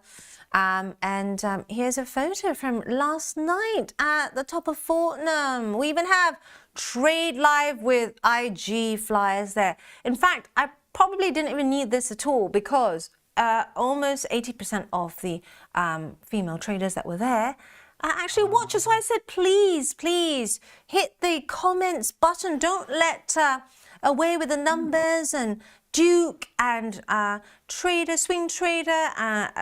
Love you guys, but chime in as well. Chime in because we had such a huge number of people yesterday. Right, come off the screen now because there is a segue into this. Loads of people came saying it's been such a crazy week. They're not leaving stuff cooking. They're not leaving open positions. They're coming back in, opening it fresh every day to see what's happened. Some now even have tweet decks as a consistent, if there's, just to see if there's been any crazy comment from Vance this is or where we Trump. are. We are back to this again as we were 8 years ago. And I was talking to Tom beforehand, actually, that we forgot what it was like. Actually, you're constantly, the market moves, why has it moved? Has there been a comment from the White House? And that's exactly the world we're back in again, really. Indeed, the entire administration appears to be an administration devoted to social media, to getting its message out there. And that's exactly what we've got. So yes, these times of higher volatility, and again, I'm forced to make my other observation that volatility is usually just code for stuff going down, because people don't really talk about upside volatility, though you have seen quite a lot of that in the DAX this week. You just have to be nimble. You have to be prepared to put smaller positions on, maybe with wider stop losses, on the basis that you are just going to get thrown around a lot. And it takes time for stuff to emerge. If you've been trying, fair enough perhaps, to go bottom fishing in US markets this week, if you look at the previous two candles on the S&P on Tuesday and Wednesday, you have these huge dips down to 57.50 and then it comes right back again. So you can argue there's some kind of buying going on there, and we might be testing that again today. But you will just need the patience and perhaps the willingness to take the same trade over and over again until you get it right. And sometimes this happens. Sometimes you can put a trade and it works immediately. Sometimes your view's right, or your view is proved right in the end, should I say, but you're just thrown around by the volatility. And when you've got these wide swings, these big candles, these long wicks on those candles, it just means you probably have to trade in smaller size and be prepared to keep doing the same thing over and over again, which is frustrating for everyone. Really.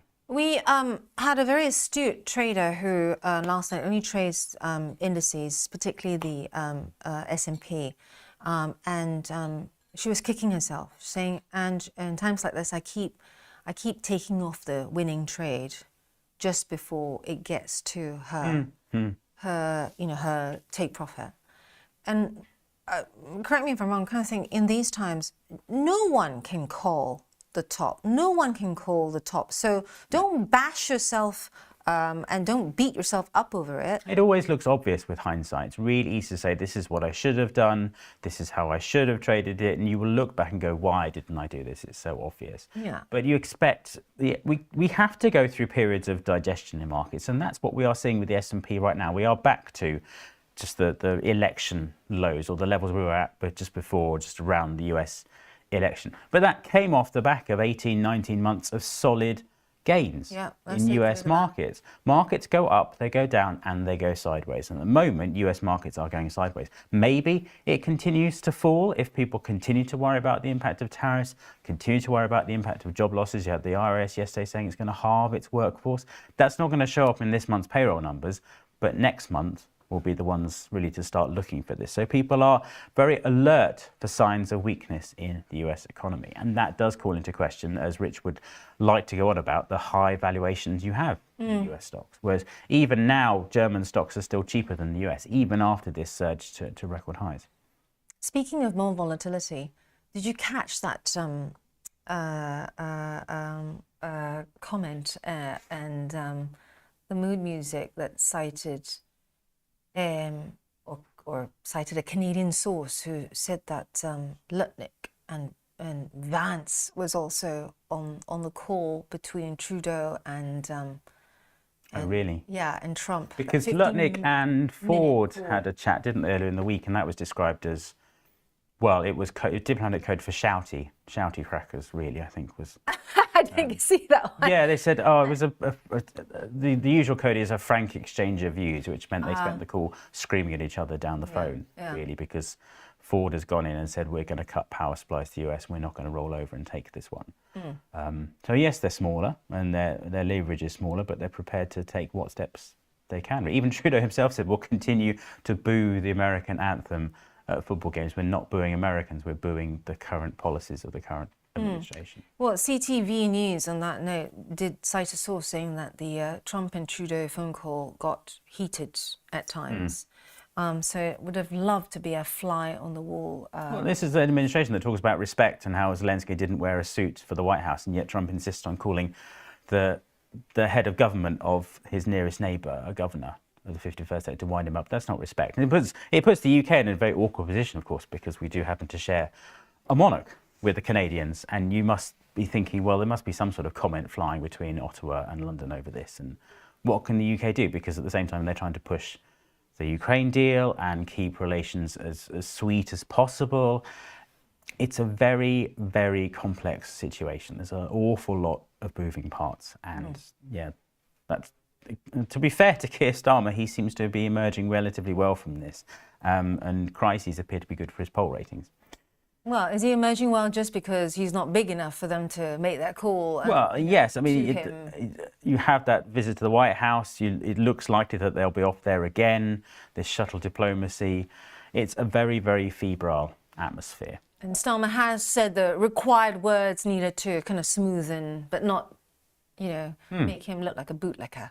Yeah, it's a very, very difficult role to be playing, but he sort of set himself up to Europe as the bridge, really, for the moment. Monkey Man chiming in saying Trump and Bitcoin, not sure what's more volatile. Let's have a look at that. And this is the hourly chart here, just to show you the amount of volatility we've seen. A lot of the Chinese female traders yesterday loving, just a reminder, pro traders only, put on your gloves when touching anything Bitcoin or Bitcoin related, because it is extremely a volatile red signal here, but if you know what you're doing, then go for it. It's a very interesting price here at the moment, though, because you've seen it come off those lows down at 80 at the end of last week, but it's got back just above 90k, and then this was the interesting area where repeatedly found support. If you can see on that chart there on the daily chart back into November, that around just above 90k is where it did find support on a number of occasions. So this is an interesting level. It could be sort of a line in the sand in the short term between the buyers and sellers. Can they get that? If they get back above that level, maybe they've cleared some short-term resistance. Maybe there's another push brewing back to record highs. But again, it's the first real correction in Bitcoin we've had for some time, and it wasn't surprising. If you had an asset that went from 60 to 110 in the space of a few months, to see it go from 110 to 80, it should not be seen as surprising. It's the kind of price of admission you pay for the ride on the upside. Price of admission, in which case this is a very expensive one. Yes, it is. But it's a very volatile asset. But that's the thing. You can either have quiet assets that sort of make you 1 or 2%, or you can have stuff that goes up and down. Let's all look at MicroStrategy, even worse, even more volatile, really. So it would be tough to choose which is more volatile, Trump's mood or Bitcoin. I'd probably go for the man himself in the White House, really. Yeah, at least with MicroStrategy and Bitcoin, you don't have comments coming out overnight with other world leaders that catch you off guard. But MicroStrategy, here we are, just showing you that chart. This is the hourly chart as well. Let's whack up the daily. Tomorrow, thanks Caleb for the gentle reminder. Tomorrow is the meeting on, is it crypto? Crypto securities. No prizes for guessing how that's going, given, you know, all the coins that have been created recently, right? The Melania one as well. But MicroStrategy, you know, looking like it's found its bottom. It is starting to head higher right now, and potentially just looking at that resistance line that around that level, which I've drawn just to make it easy on the eyes for our viewers. Mara is one that was traded quite a bit by the female trader yesterday. I think it was Joanne's friend. If you're listening, please do chime in. I know a lot of them keep quiet. They know exactly what I'm doing, what Rich is doing, that I went for a ski holiday. But when it comes to chiming in, they say, well, we Ah, yes. Well, that's fair enough, really. Even professional fund managers are notoriously difficult to draw on their views, really, trying to get them written down on paper, because then you can hold them to it, yes. But, yeah. Speaking of holding us to it, this is good, people, so listen up, because as I'm reading out Neil's comment, Neil saying US 10-year Treasury note currently 4.3%, retracing to 4%. Question there from Neil. Some others also today chiming in, asking about what kind of calendars do you use? What kind of calendars do you like using? Economic calendars. I stick with because we've now integrated trading economics calendar into the IG platform. You can use that one, really, which is particularly very, very useful. I think with calendars, you have to be very careful not to get bogged down in all the numbers. It's very easy to end up tracking too many numbers, and then you really lose track of what's going on, particularly. So that's one thing to bear in mind. Obviously, we do the week ahead every week to keep to monitor the most important ones, really. At the moment, you can almost argue perhaps that data is taking a bit of a back seat as well. That's the thing. It's not really a period when we're relying on the scheduled economic data. It's far more going to be the announcements that come from either side of the Atlantic that are likely to drive markets particularly. And speaking of numbers, we did have Tom work from home slated today. My train got cancelled, and this is a huge apology. I'm not trying to avoid you, Tom, because the last time we tried doing this, Tom and I were halfway talking, and there was a fire. Oh. Yeah, and we all got sent out. Was that the one this week? Did you get? Oh, you were in the middle of that. Okay. Yeah, in the middle of the show, and Tom was saying that, is this because Ange is running away from me? Which then led to many of our viewers I think, Away with the Numbers and Andrew McKilvey and a few others came up with some quirky names like Ange runs from Tom. Prior to that, Dylan Rattigan had issues dialing in, so I had to hop off in the middle of the show, sort out Dylan, and Tom Wolstenholme, like a true veteran that he was, just continued talking. Soldiers on. We shouldn't allow you to leave if there's a fire alarm. You should stay in the building and carry on. burn. Well, yes, as- boys on the burning as it. deck style. Exactly. But I do have news. Today is a very special day. It is Matt Arber's birthday. I didn't know he had birthdays anymore. And we had need to tease him about it. Oh my goodness. And we had a poll, we had a competition, and I've been told by the gallery, I've snapshot to the all the numbers that came in through our trader friends. I've been told that it's too small, but I did snap. Not a big As I enough say sample that. size. Yeah, just to show that I have been keeping tabs, guys. Those of you that have joined competitions here, and yes, there is a prize. There have been disputes in the past. Have you seen the Issa and Richie Rich dispute over the NFP number? No. Over the Greg's voucher. Oh, they've been having a fight. So this time round, I snapshot it, and we have a winner. We had loads of guesses. We had some coming up with 48, away from the numbers, saying 40. He is very youthful, isn't he, our Matt Arber? It's just the stress of working on the vol desk that he's actually about 27. You're telling me that he's actually about 27. You're saying that that amazing hair is actually frizzy because of the stress on the whole desk. Yes, and there's the freneticism of working on that desk. Tom Wolstenholme saying 51, but the winner is Monkey Man, who came up with 50. Well done you, Monkey Man. So please do give us your address. Send it to Signed photo on the way. ask@ig.com. I'll get a signed photo of Chris. No, you want a signed photo of Arber, really, to see you work for him. And we'll get that trading journal sent to you. Or if you don't want like lots of people knowing where you live and you just want me to know, right? It only goes to like 4 or 5 people. Don't worry. You can email me directly on angeline.ong@ig.com. Wow, this is great, guys. I didn't even know we had a happy birthday jingle here. So Isn't it Sosnoff's birthday as well? is it today? Apparently, I think Rich was making a big thing of it because he knows which side his bread's buttered. Woo! Tom Sosnoff, happy birthday to you if it is today. Matt Arber's birthday as well, so we are giving you guys a big celebration here. Right, back to the markets. Enough of the music now, enough of the music. Monkey Man, they're still playing it. I feel like I said, Well, you know what the gallery's like. They get carried away with their I text. say, don't put up this thing because they're telling me it's too small, and then they put it up, and then the music is continuing. Back to the markets. So Bitcoin, we were talking about that. So extremely volatile. Make sure you keep your gloves on when you are looking to trade any of these, or you indeed, like the trader friend last night, trading Mara Holdings there. We talked a lot about infrastructure plays. Have you heard all that mood music about potentially there will be some sort of agreement between Ukraine, Russia and the US soon? No one actually has a date because the Americans have said on their time, people. It's supposed to be a deal, isn't it? What happens if the Russians don't agree? What happens if there's no peace settlement? But yes, this is it looks like the Ukrainians will sign this deal, and it ties the Americans in to an extent.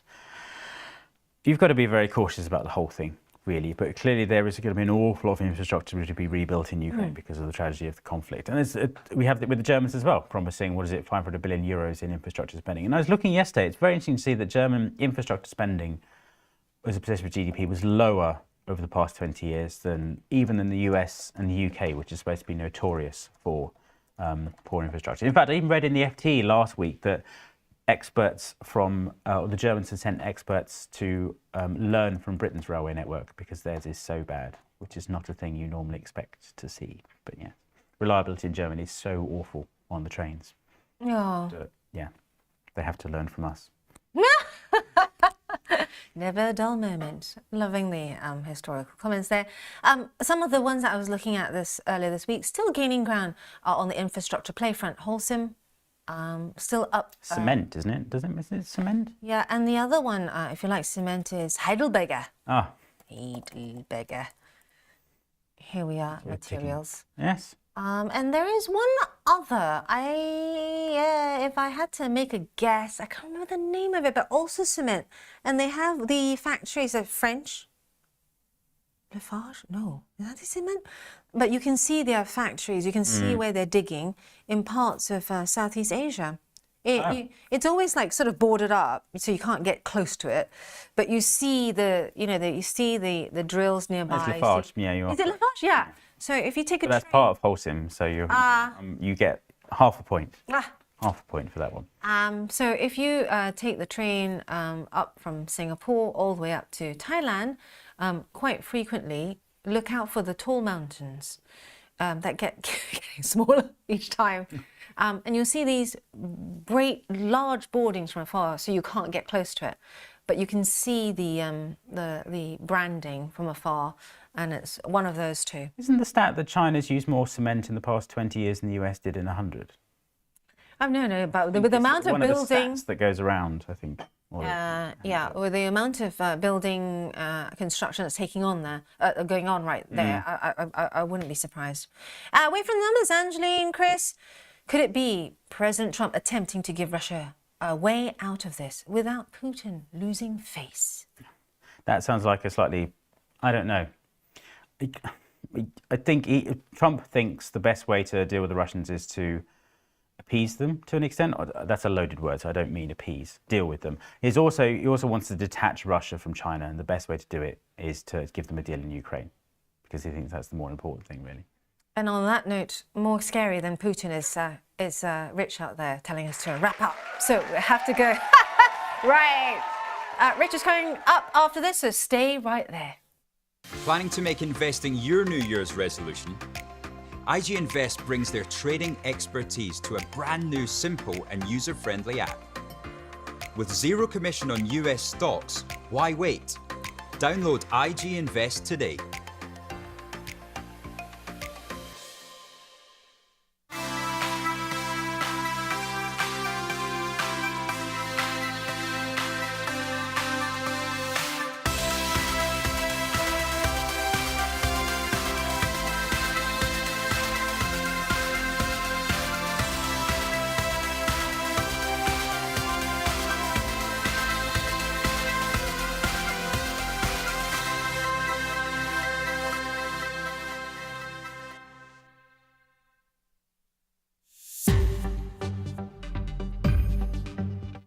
To find a list of all your open trades, click on Positions in the sidebar menu on the left.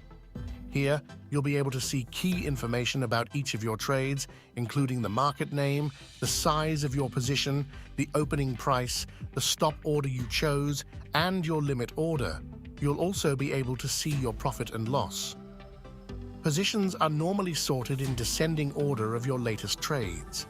To change how your positions are listed, you can filter your view by clicking on your preferred factor, like which trades are making you the most money, by selecting profit and loss.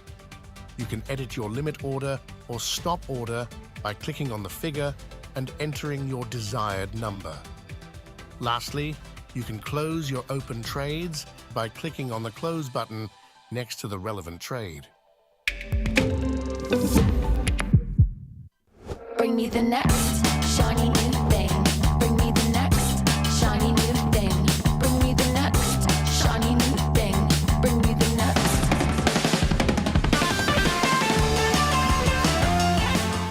Rise and shine with IG's new morning show, Trade Live with IG, covering all our UK product offerings, including our OTC and exciting new US listed products. Starting in September, join us every weekday from 7:30 to 10 a.m. for exclusive insights from our trade desk, expert trading concepts curated by our friends at tastylive, global guest appearances, and loads of viewer interaction, regular platform feature highlights, and up-to-the-minute market updates. From casual chit-chat to in-depth analysis, we've got your morning covered, live on IG.com, YouTube, and in IG's trading platform. Whether you're a seasoned professional or just starting out, there's something for everyone. Tune in, stay informed, and kickstart your trading day live with IG.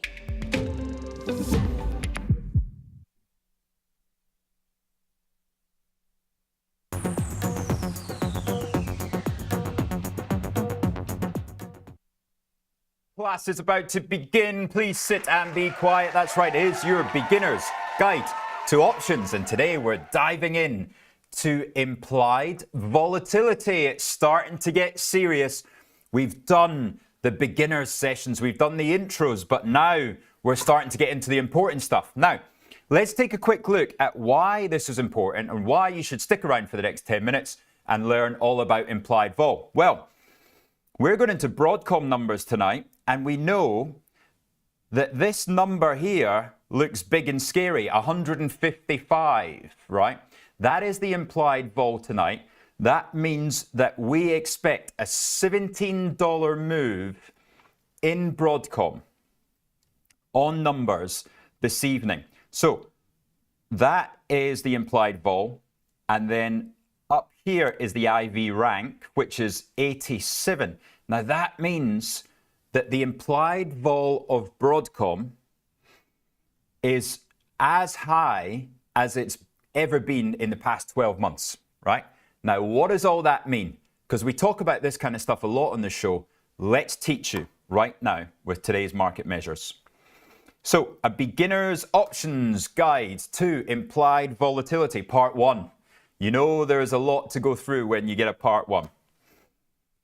So IV, right? I'm going to call it IV from now. That's not a drip. That is implied volatility. It's one of the most important factors for understanding this. It represents the market's expectations of future price fluctuations, right? So implied is talking about the future. Now, it's calculated from the option prices and expressed as an annualized percentage. That's what the percentage means, right? It's annualized.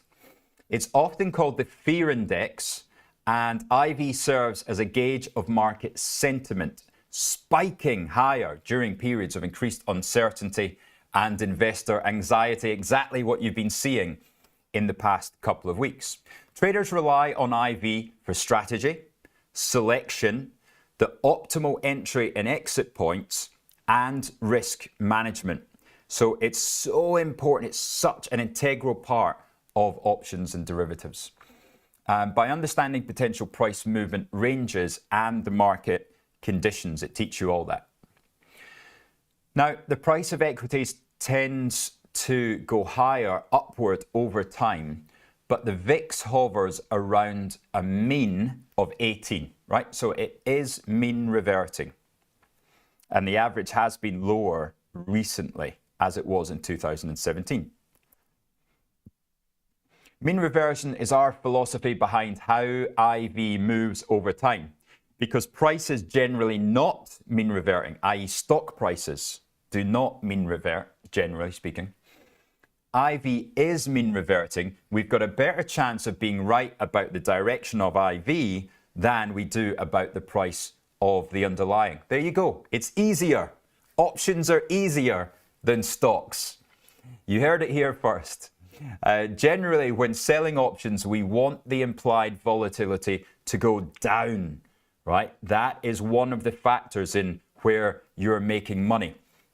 It's how I managed to get away with being short puts on Abercrombie & Fitch yesterday as the stock dive bombed down 15% at one stage. It finished down 12, but it went right through my level, right? That's the worst nightmare.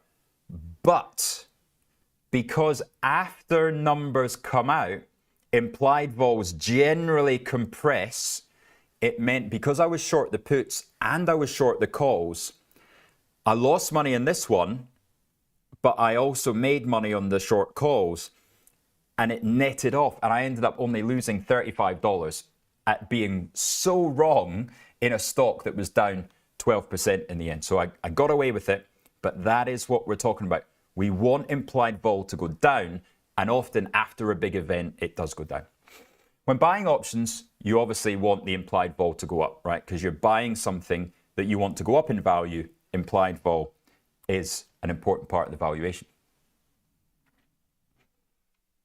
Now, if a stock is trading at $100 and has an implied vol of 20%, the annual one standard deviation range is between 80 and 20, right? Now, there's a lot of big words in there. I don't like those kinds of terminology. So let's break that down. If a stock's trading at $20 and it's got an implied vol, an IV of 20%, simply means the expectation is that it goes up or down by 20% or $20 over a year. All right, it's as simple as that. Let's not make it more complicated. Based on the option prices, the stock has a 68.2% chance of landing within the range that IV predicts, right? So you've got a 68% chance, because that's one standard deviation. So it doesn't always happen, but you've got a 68% chance that it does finish between 80 and 120. And that gives you a $40 range in this case. This accounts for most, but not all occurrences. And there is still a chance that the stock price exceeds the range. And that's why it's imperfect information. Regardless, it's pretty darn accurate. Now, that's as aggressive you'll ever hear Sahil, right? Baby Shark has been renamed Jaws. And that's about as aggressive as Jaws gets. It's pretty darn accurate and helps us put expectations around the potential stock price movements, whether options are trading relatively high or relatively low premium. The options in the last example there, IV market would have been trading at a lower premium than if the stock had a 40% implied vol, right? Because I want to hear you say it now. If a stock was at 100 and it had a 40% IV, what is the expected range? I can't hear you. What is the expected range over a year on a $100 stock if it's got a 40% vol? That's right. Between 60 and 140. Between $60 and 140. So it's a $40 up or down, therefore an $80 range. All right? Now, higher IV, like 40%, right? 40 is pretty big. In the second example, increases option prices due to perceived market risk of big moves. High IV, high perceived market risk. Implied vol is dynamic. It's moving all the time, fluctuating with market conditions, and provides a useful gauge of potential stock movements, although it's not a guarantee, right? It's just, it really gives you a lot of clues if you are a detective looking in the right place. As depicted in the chart to the right, implied vol has been historically tended to overestimate realized volatility. That's the first time we've spoken about this realized, okay? Implied, future. Realized is what actually happens. And you can see that advertised as RV. RV, realized volatility.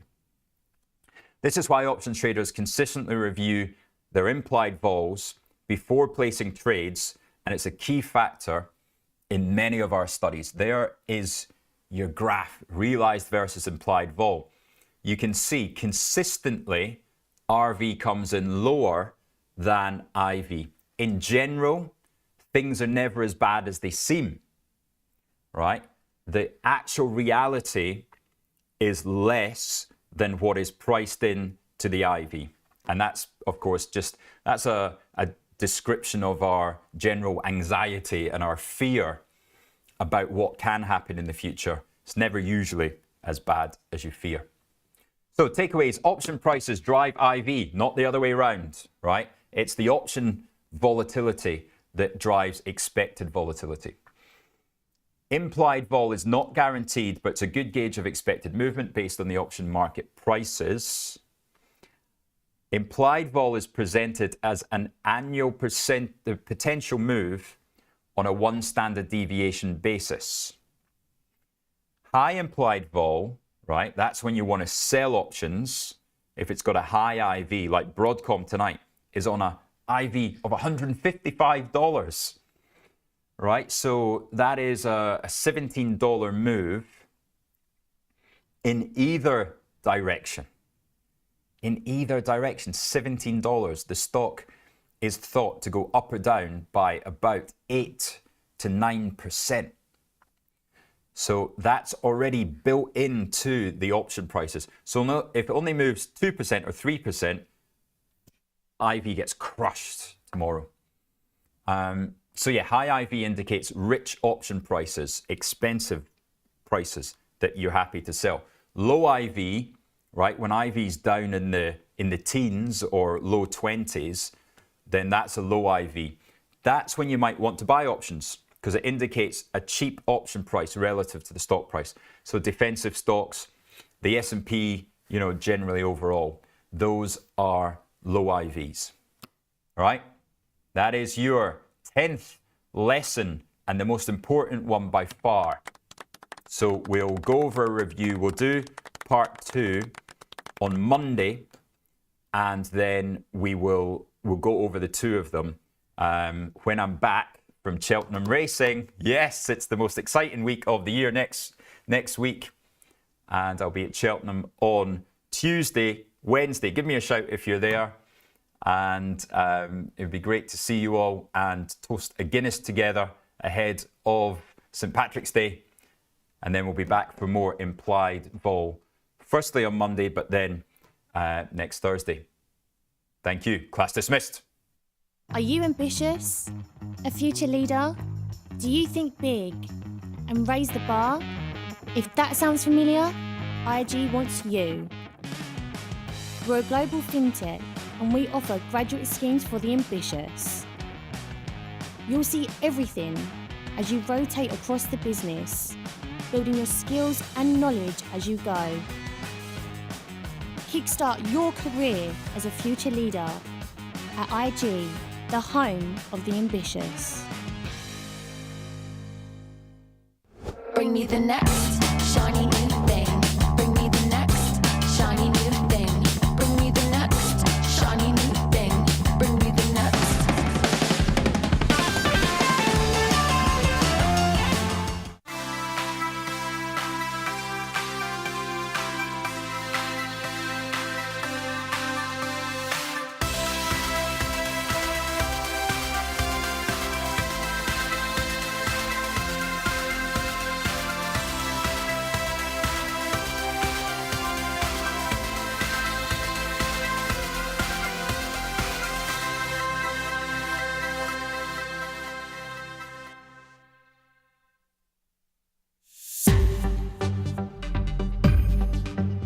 You can find a variety of asset classes on the sidebar menu to the left of your platform.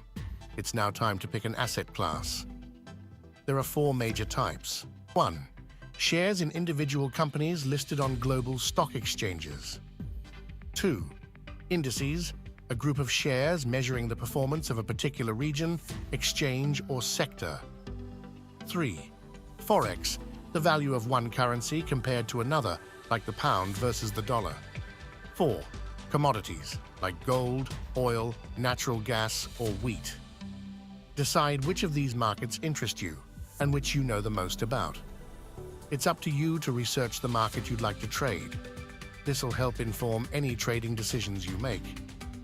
You need to know the risk of trading a particular market. For example, some markets react to events like economic releases. Next, look at the market's opening hours and how they'll fit into your trading plan. The deal ticket will let you know if a market is open or closed. Lastly, look at the costs and charges applicable. Once you're happy with your market choice, place a deal through the deal ticket.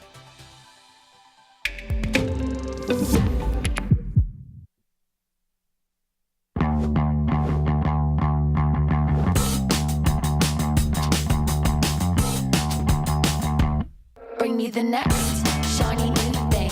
Bring me the next shiny new thing. Bring me the next shiny new thing. Bring me the next.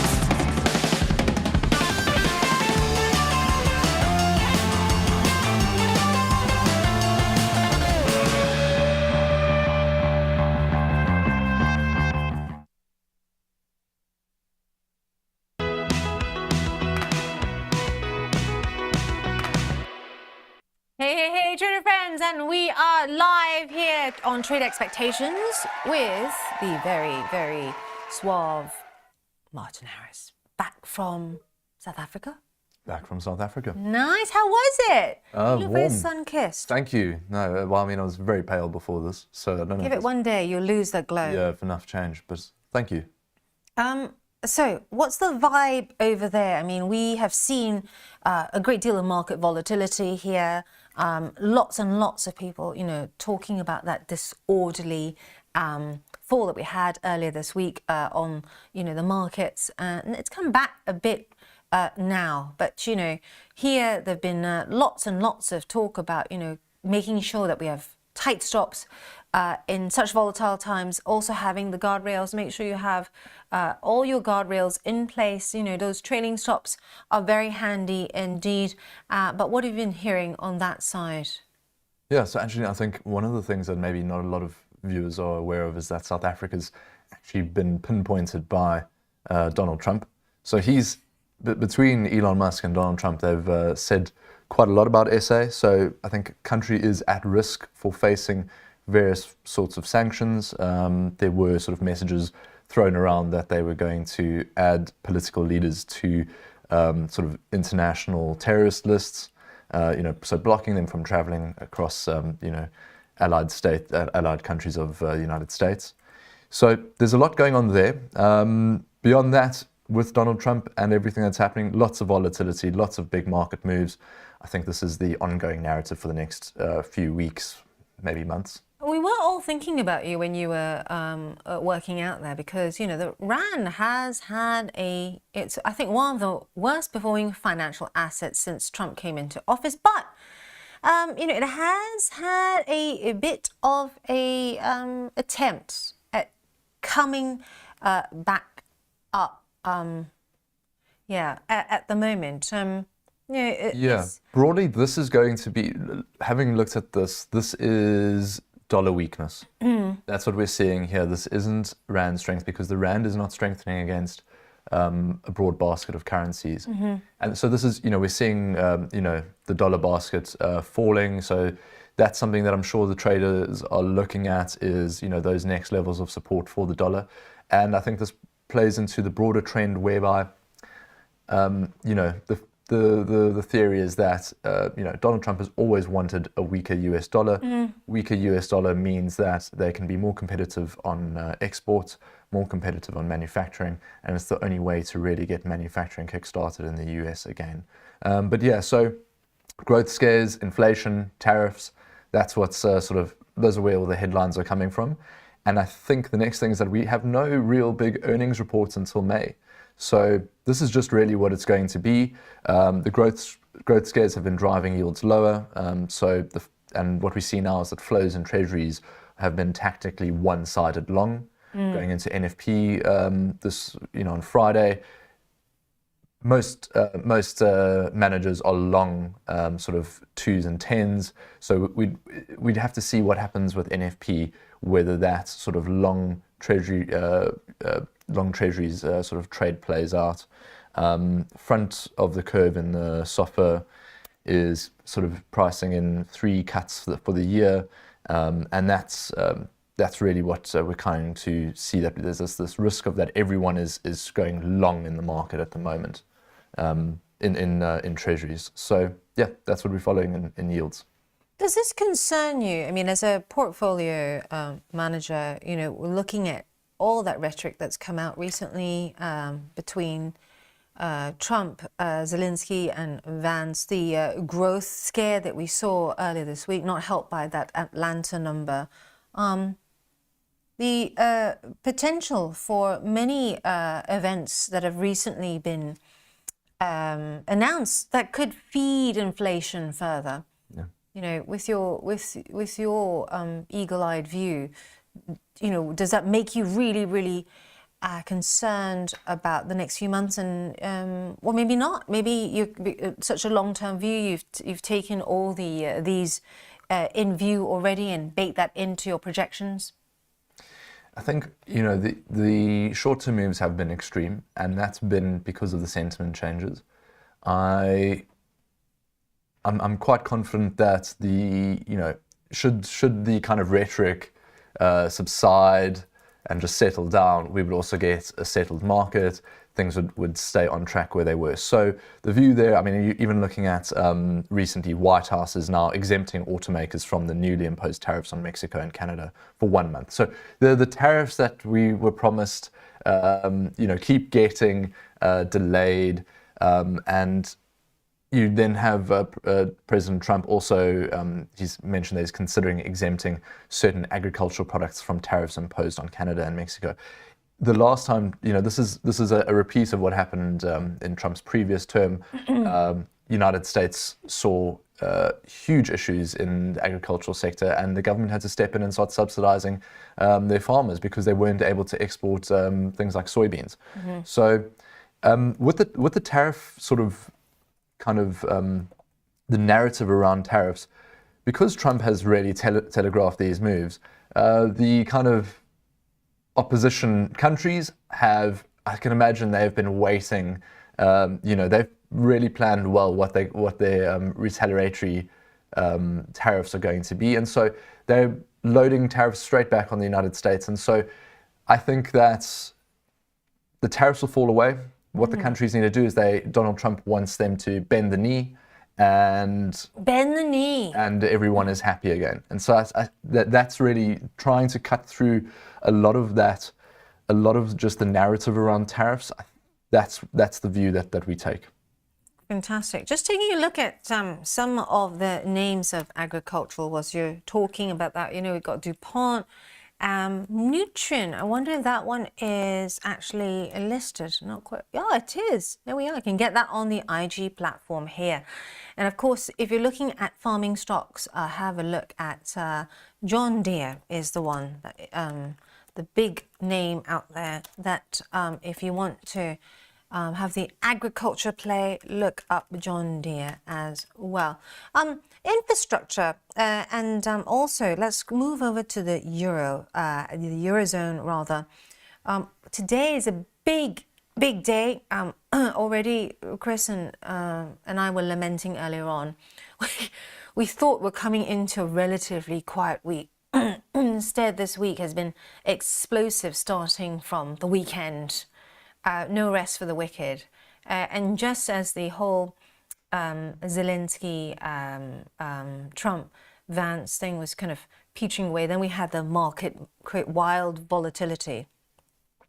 And now we've got some earnings, and of course we've got ECB as well. I mean, they're still expected to cut. That's right. Now there's this defense cloud overhanging it as well. Yeah, so ECB expected to lower interest rates for the 6th time since June last year. So analysts predicting a 1/4 point decrease in the deposit rate to 2.5%. I think that if you've been long bunds, it hasn't been great. US Treasury bond spreads have tightened. The short euro trade, which was somewhat crowded, so we've now got this much stronger euro. So it was somewhat crowded on the short side. So there's been significant uplift in the last week. Again, this kind of dollar weakness, euro strength. So potentially euro sterling could be a prominent expression given the kind of fiscal divergence that we now could see between the two regions. The kind of the memes that we saw about how backward looking Europe had been now seems to be a thing of the past. There's a bit of a wake up there, and large fiscal stimulus potentially on board in Germany, in particular with defense spending. And it's something that we spoke about late last year, something that Rich McDonald sort of mocked us for, which was to be our Saxon Andrew McKilvey listening in here as well, because Rich is saying to be long the defense ETFs. I think the two that I spoke about then was the Han NATO ETF the NATO. and the Rich was Vanek saying you were defense. right, he was wrong. Right, okay. So those two have done really well, and so this overall thematic trend of defense spending still remains one of the key areas that we're looking at. And it has been a belter of a week for defense stocks, hasn't it? We're seeing Rheinmetall down slightly now, BAE Systems down 5.5, but they could be forgiven because it has been such a big week for defense stocks and they have done so well. Just a reminder of where we are with BAE Systems, that meteoric move there. This is the daily chart. Trader friends, Hensoldt is the other one that has done so well and has continued to do that today, up 2.5%. percent. And what's interesting too is if the ECB does say anything. I mean, I'm looking for terms like, you know, cloudy outlook with refocus on what's that? Rearmament. Rearmament, people. I'm looking out for that term. Anything that points to rearmament will be bullish, continued bullishness for this sector. And also the German spending boom as well to transform its outlook. What the ECB says about this renewed spending. You've talked about this before, about targeted spending, right, Martin? Talk us through that. Right. So, I mean, ultimately, this is we're still waiting on further details, but we've got the Germans have understood that they need to try and grow their way out of this using fiscal spend. So this isn't just the previous examples of very loose monetary policy. There is now going to be spend on infrastructure and things like that. So we should see that kind of multiplier effect happen in the German economy, and it broadens out to the rest of Europe. And potentially what we hopefully see here is some reversal politically as well as economically for for Europe, which really lags, and we still see a lot of value in Europe, and it just lags, the kind of financial ratios against the United States for very similar types of industries because they haven't seen the growth. And just a reminder for our trader friends how historic this is, given it's Germany, because they have always, held their coffers tight when it comes to this sort of spending, right? Historically, they've really reined back. Fiscal responsibility is what they're most known for. But, looking at the headlines, Germany is back. I mean, that bumper 1.3 trillion spending, breaking with the constitution to revive its economy. The question is this, Martin, going to lead to further rises in asset prices? I mean, historically, whenever we see a fiscal stimulus, you get that kind of seepage straight into asset prices. I don't think that this time will be different. We need to see which sectors are going to benefit the most, and then broadly you then sometimes get this tail effect whereby just consumer spending picks up, and then you get the consumer discretionary goods and the luxury goods benefiting out of it. We need to see how broad-based the spend will be before we can make that kind of call, but that's really where a lot of traders might be able to pick up some opportunities. Let's take a look at these babies. Hit up the luxury stocks and watch list here. Kering, Hermes down 3%. I mean, to me, that is a buying opportunity for Hermes because it is a very, very robust stock there. In luxury, stay high, go big or go home. LVMH, if you want a more sort of middle of the way play, down 0.5% at the moment. Richemont down 2%, and Swatch up 2.3%. I wonder why it's going against the grain. Any idea why? I haven't followed that, no. But we also did have, some stimulus overnight. But I guess for these moves, or rather a few sessions ago. But I guess these moves recently might be down to further tariff talk or tariff mood music between China and the US. China saying it's ready to hit back. Yeah, so I mean, as I said to you earlier, they've probably been licking their lips at the kind of tariffs that they can respond with to the United States. But more importantly, talking about sort of fiscal stimulus in Europe, we're looking again now at China. China have announced that they've added stabilizing the real estate and stock markets to their economic measures. So that was listed in the annual government report for the first time. So that's boosted a lot of market confidence. China has really been shifting its economic focus from investment-led growth to consumption-led growth. And so they really are trying to boost consumption as their top priority. So China has been, strong play. We've always liked the China media companies under the K-Web ETF. Mm-hmm. That's my preferred sort of market to trade. typically, historically had avoided Chinese real estate. We'll have to see now what these measures look like in terms of stabilizing the real estate market. But real estate is almost the bellwether for the Chinese consumer. A lot of assets, a lot of money tied up in real estate. And so if the market is stabilized, the overall consumer is generally more positive. Let's just give our viewers a quick reminder of the K-Web. They were extremely interested in the NATO ETF, but let's have a look at K-Web. This is Crane Shares, of course. Year-to-date return, 25%. And the one-year return is 54%. What's also interesting about this, as Martin rightly said, it's a play on telecoms and also online retailers. And we've got names like Alibaba. That's right. So telecoms, e-commerce, micro-logistics businesses, you name it, companies that make money out of Wi-Fi. So have a look at that if you want broad-based exposure to China and those spaces that Martin's just mentioned, telecommunications and e-commerce. It's a really good one to also, if you want to stock pick, but you want to see what's in the top 10 holdings of this, like R. Sachs says, feel free to have a look and just search it up, Yahoo Finance or Google, very easy, or even the Crane Shares website to find that out. And on that note, thank you so much. Always a pleasure having you on. And welcome back from South Africa. Thanks, Em. Hold on to that glow. Yeah. I'm saying it's meant to be warm this weekend, but Try go outside. cold tomorrow. Cold next week, rather. Thanks. All right. Yeah, next week. It's going to be back to... Wear a jacket. All right. See you guys in... Are you ambitious? A future leader? Do you think big and raise the bar? If that sounds familiar, IG wants you. We're a global fintech and we offer graduate schemes for the ambitious.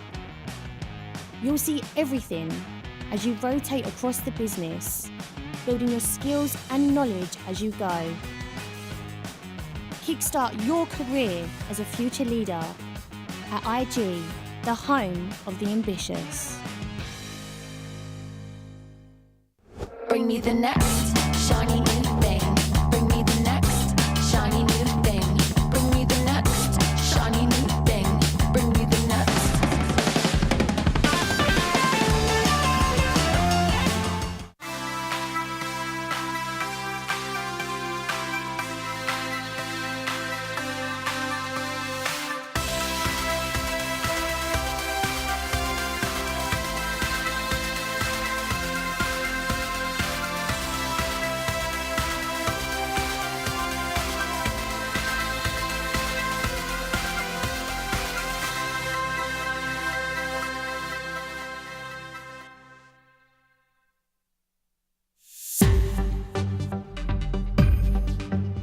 You can find a variety of asset classes on the sidebar menu to the left of your platform.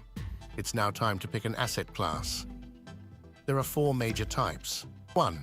Shares in individual companies listed on global stock exchanges. 2. Indices, a group of shares measuring the performance of a particular region, exchange, or sector. 3. Forex, the value of one currency compared to another, like the pound versus the dollar. 4.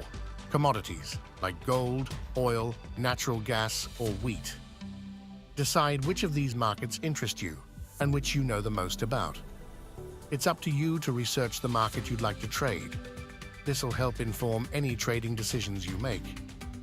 You need to know the risk of trading a particular market. For example, some markets react to events like economic releases. Next, look at the market's opening hours and how they'll fit into your trading plan. The deal ticket will let you know if a market is open or closed. Lastly, look at the costs and charges applicable. Once you're happy with your market choice, place a deal through the deal ticket.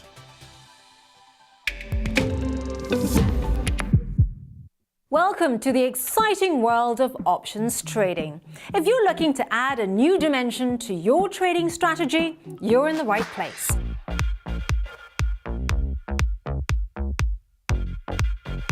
options trading offers unique benefits that can elevate your investing game.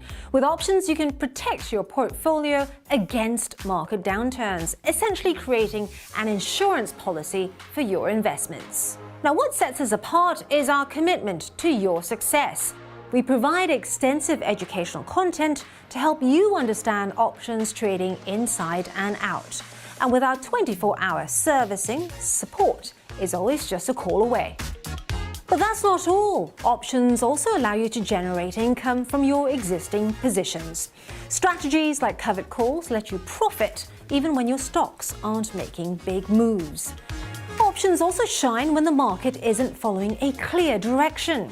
Whether prices are rising, falling, or staying flat, there's always an option strategy you can use to potentially benefit. Now, we offer two ways to trade options: listed options for US shares, ETFs and futures, and over-the-counter options through spread bets and CFDs.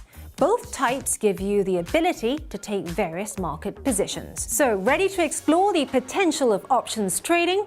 Well, open an account today and take your first steps into this dynamic market.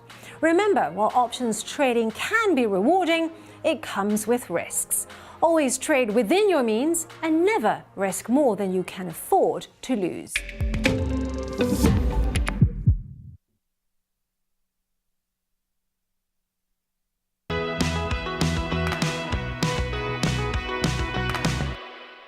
Hey, welcome to Trade Expectations with myself and Patrick Tomenius, all the way from Stockholm.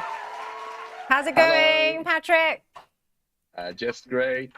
Working from home today. Yes, I'm loving it. I was going to ask you whether there was a cloud behind you because I feel like I have gone to heaven looking at your background. It's It is sort of like having working from home, but unfortunately, I don't have that kind of good studio you have in UK.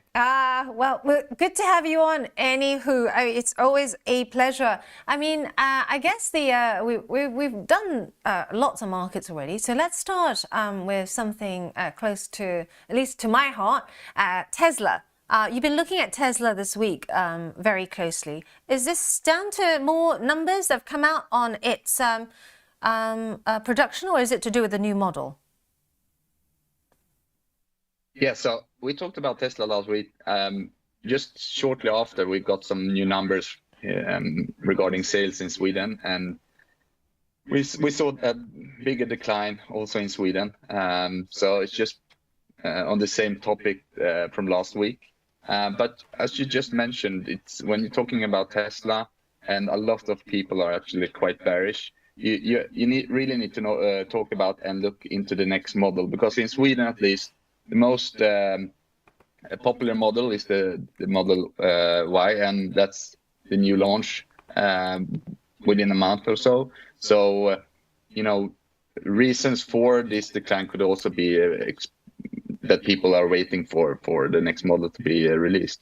Yeah, and I heard as well the Model Y in Asia, at least, it's had good reviews, but the problem with the Model Y was a lot of delays, and they couldn't seem to keep up with demand. It might have coincided with the time, remember last year, when they cut prices in order to gain numbers? So they cut prices in order to gain volume. And loads of people then piled in, put their order in, and lo and behold, were told that they weren't going to get their Model Y as soon as they thought. Yeah, so I think this just adds to the bad sentiment around Tesla. So a lot of companies are boycotting. If you just have a quick search on companies that are boycotting, at least in Europe, since the last 2-3 years, there are quite a lot actually, like the big German SAP and a lot of companies here in Sweden. And if you also have those bad consumer sentiments that people feel a bit betrayed that you lower the prices, you bought the car model just 1 month or so before, and then Tesla goes out and just cuts the price. So I don't see that as very positive for consumer sentiment. It has to be said that its share price has really plunged from the heady highs since December, almost like aligned with when about Trump coming into office and all that Musk noise. In January it has plunged all the way down to the levels we're at right now, which were last seen last November, and this notably comes in a time when there's a lot of mood music. His fan base, Musk's fan base, now feels like he's got so much of his focus is now on being Trump's BFF, that he's not paying enough attention to the car company itself. There's also this, as you say, the backlash that might have come with that. And it seems to have coincided with the graph, with the Trump politics, as you were saying, lots and lots of companies. I've just done a search here as to companies that have boycotted. You were saying some in Sweden. Just take us through some of the names in Sweden that have boycotted the Tesla mark. I'm so sorry. Just That's okay. These things happen. Oh, lovely. Oh, and this is why I love our contributors here at IG, because we all still rise to the occasion. We're always there on duty, making sure we deliver the best, even though we've got curveballs sometimes set at us. I've got 2 kids, so I'm well au fait with that. My kids luckily are past that point where they kind of like fall ill and then they bounce back, right? and then poor Patrick will become monkey zero. You'll be the one that like gets taken out last. Just talking about Tesla again, just reminding our trader friends about this. Don't worry, Patrick, you go on ahead. I'll carry on. The number of reasons behind Tesla's share slump, one of them being that a lot of this is down to the backlash against Trump's closeness to Musk itself, but also there are many reasons, and I know this because I'm looking for a new car at the moment. Some of our really good trader friends out there, Ying Ying telling me, go for a hybrid Toyota. You'll never look back. And I think she's got a Lexus. Sanal also saying hybrid is the way to go, and if you don't really know and you're not convinced by the EV rhetoric at the moment, but this just shows you the amount of decision process that takes place when people are trying to buy a car. Weak sales numbers as well behind this chart here. Tesla's numbers have been weak, and it also coincides with a time when we've had some pretty gloomy numbers on EV sales out of Europe itself. There's also a number of growing reports that Tesla owners are selling their vehicles in protest. I can tell you that at the summer event with Tasty last year, Tom Sosnoff did announce out to the audience here in London, and I was there with my daughter as well, watching his presentation, that he was selling his Tesla. Now, some questions coming in the chat. Jugger, guten Morgen. Middle class jobs, they think once they got their job, nothing has to change until they retire. It's just painful to watch. You talking about this in response to Chika's comments. Starmer and Rachel from Accounts will ruin the economy. Chika saying that Liz Truss had the correct policy. A lot of politics followers here, which is great. Chika also saying this is a defense bubble. Chika, this is why we always say have a look and keep an eye on the changing trends. Disarmament, rearmament. We're looking at rearmament now. So any more mood music on that will continue to bolster defense, but that is not to say that the spending will actually come to light. but right now they are moving on the expectations that we will have spending. What I am looking at is to, when that happens, when that mood music changes, I am looking to switch up to the infrastructure stocks, which you heard me talking about earlier this week. In fact, one of my to-do things later on is to build a watch list for those companies that are likely to benefit from the infrastructure play. We're going to go to a quick break, but stay right there and I'll be back. Put your questions here if you want me to look at any thematic plays for you, and we'll be right back.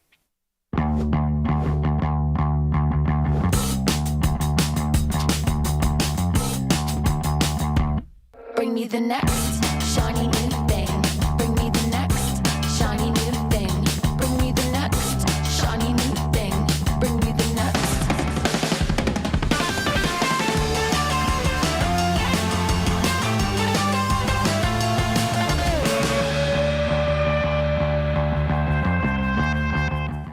Rise and shine with IG's new morning show, Trade Live with IG, covering all our UK product offerings, including our OTC and exciting new US listed products. Starting in September, join us every weekday from 7:30 to 10 a.m. for exclusive insights from our trade desk, expert trading concepts curated by our friends at tastylive, global guest appearances, and loads of viewer interaction. Regular platform feature highlights and up-to-the-minute market updates. From casual chit-chat to in-depth analysis, we've got your morning covered. Live on IG.com, YouTube, and in IG's trading platform. Whether you're a seasoned professional or just starting out, there's something for everyone. Tune in, stay informed, and kickstart your trading day live with IG.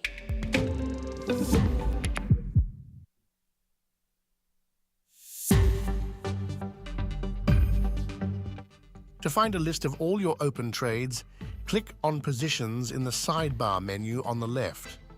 Here, you'll be able to see key information about each of your trades, including the market name, the size of your position, the opening price, the stop order you chose, and your limit order. You'll also be able to see your profit and loss. Positions are normally sorted in descending order of your latest trades.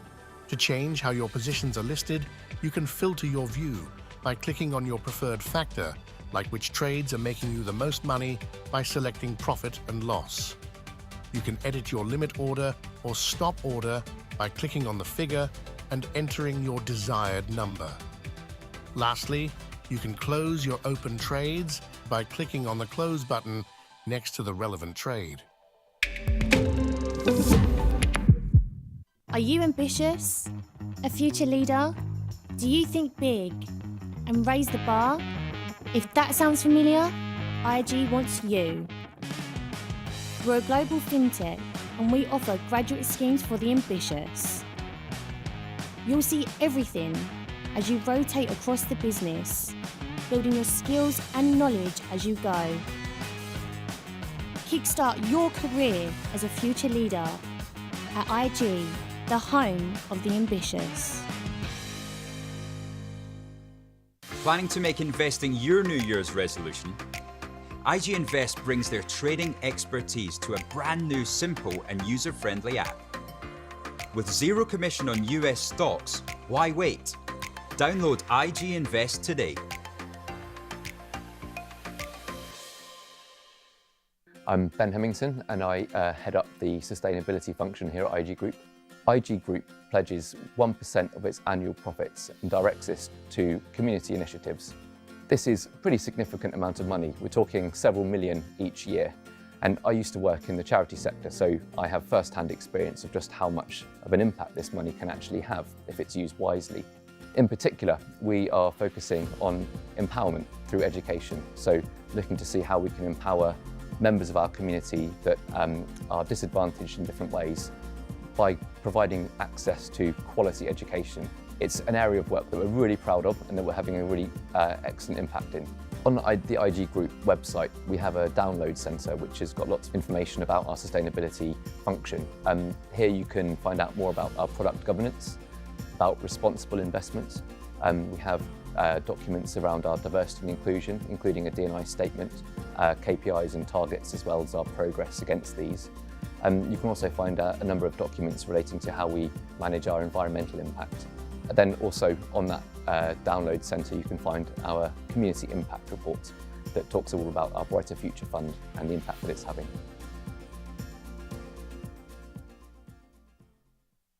Bring me the next shiny new thing. Bring me the next shiny new thing. Bring me the next shiny new thing. Bring me the next.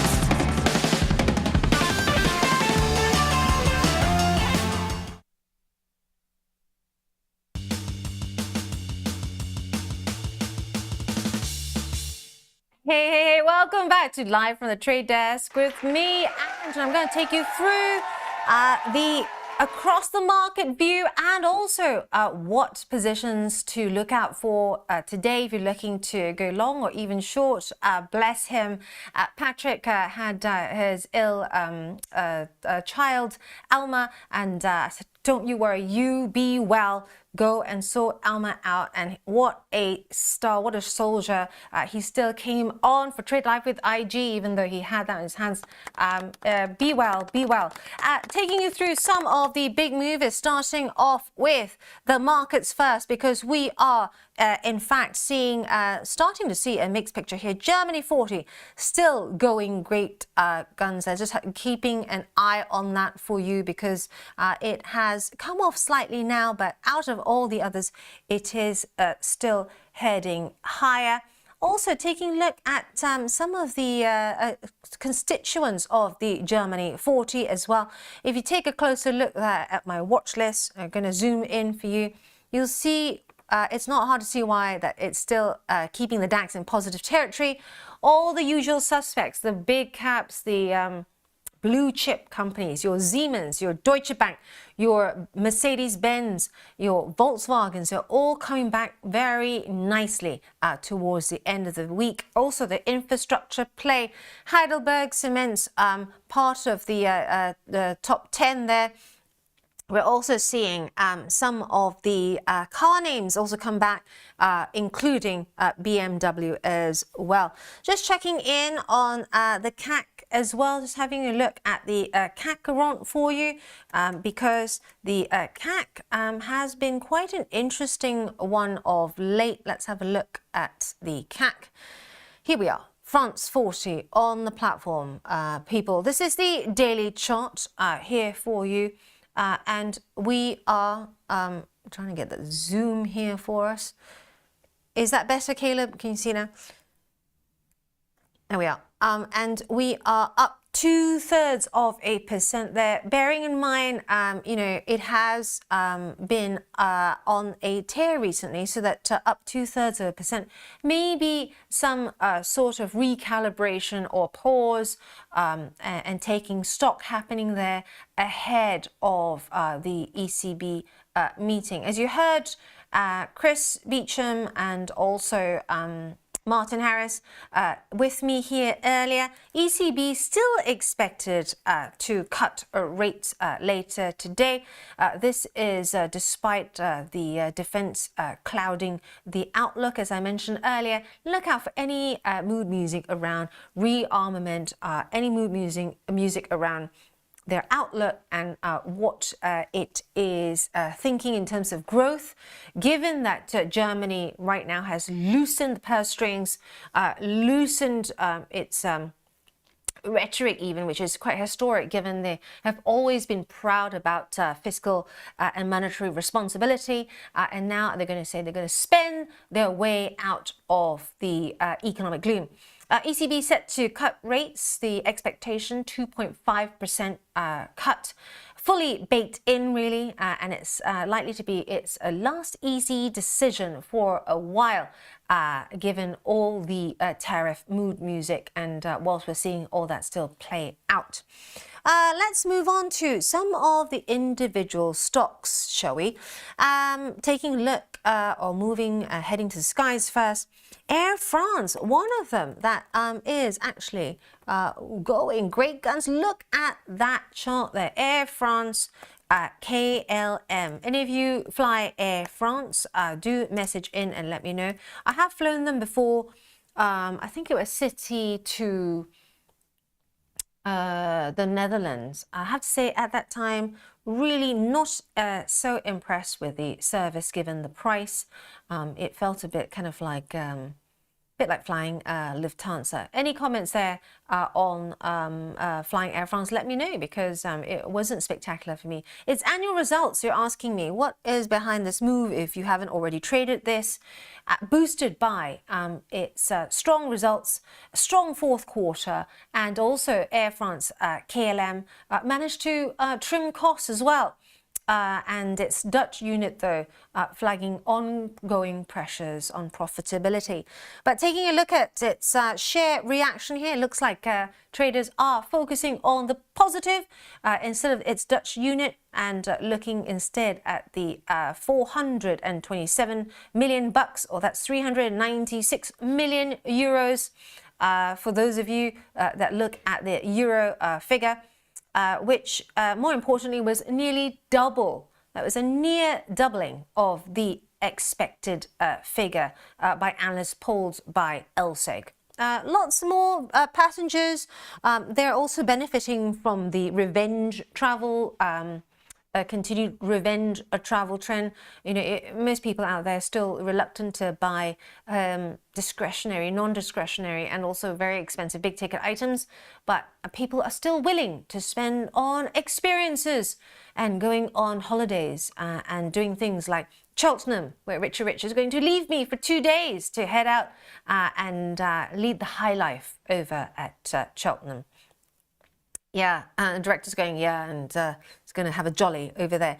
Let's have a look at some of the other gainers here. That, of course, is lifting Air France KLM. Their share price action really not lifting Ryanair, which is down 1.9% there. This is the Euronext Dublin picture here. Let's try and get you the London picture. Ryanair Holdings there. Not having, we've only got the Euronext Dublin at the moment, but also taking a look at IAG as well. Here we are. International Consolidated Airlines. I'm hoping that Pega is watching this from Dubai, because she's there on a work trip. And I know she's got IAG on her books, on her teaching Pega to trade. I believe she said BA, she rates, so she's got IAG. But no, they don't seem to be helped by Air France KLM's numbers. And whilst we are talking about that, let's have a look at also some of the other players out there that have had a rather down day. Barrett Redrow, Taylor Wimpey, and Bellway also not looking great there. They are red arrow, down arrow for today. Taking a look at Taylor Wimpey there, if I may, Barrett Redrow first there, because it's the most rate sensitive out of all the UK house builders. So if you trade UK house builders and watch the Bank of England very closely in terms of who reacts most to interest rate cuts or rises, it would be Barrett Redrow. At the moment, down 2/3%. What are you guys up to during the weekend? We have 3 more minutes to go. Monkey Man, please, please, please send me, if you haven't already, send me your address and please tell me where to send this trading journal, because other people have eyed it already and are asking whether they can have one too. I can only keep it safe for that long. Also, Adam Deleuze, thank you for the nudge. I will check my email. It has been a really, really busy week, given I have been trying to lead the charge. I have managed to, I have to say. Very excited about tomorrow, because we have a female takeover of Trade Live with IG. So not only are you going to hear from the female leadership, from our head of UK tech, we call her Bella Tech here, and it's Isabella Williamson-Hawkins, but you'll also hear from Pega, head of HR at APAC and me, and also Sharon Manicon-Dean, who's head of product now for APAC and me as well. Taking a quick look elsewhere, HSBC, I just want to quickly show that to you as well, because HSBC down 4.7% there. What is behind this move, people? Is that the boo button? That's because it had the dividends announced, ex-dividend, and it was nowhere near what was expected. Having a look there to see whether anything else in play as well. UK finance, defence, trade bodies looking into funding blueprint for this new renewed arms race. But as Chika rightly said, make sure you keep an eye out for the change in mood music as well, because what might be the expectation could swiftly change, as we know, anything linked with Trump these days in Trump 2.0. And just a quick reminder of some of the other movers. The Stock 600 falling 0.4% after raising earlier gains. We are seeing it starting to slip further into the red now, most of the indices except for the Germany 40, which is holding up. Andrew McKilvey there saying, and I have flown Air Chance. Not a great experience. I agree as well, especially for the prices they are charging. Love that Air Chance. I haven't heard of that one. I have heard of Ryan Hare from Richie Rich. I'm sure you've heard of that one as well. Be well, everyone, but keep an eye out for ECB. We've also got, of course, a load of US retail names coming out with numbers. And, of course, also keep an eye out for that NFP number on Friday. Look forward to seeing you guys during the female takeover. I'll be here with Nicola, female dealer, early tomorrow morning, so I'll be looking forward to seeing you all then.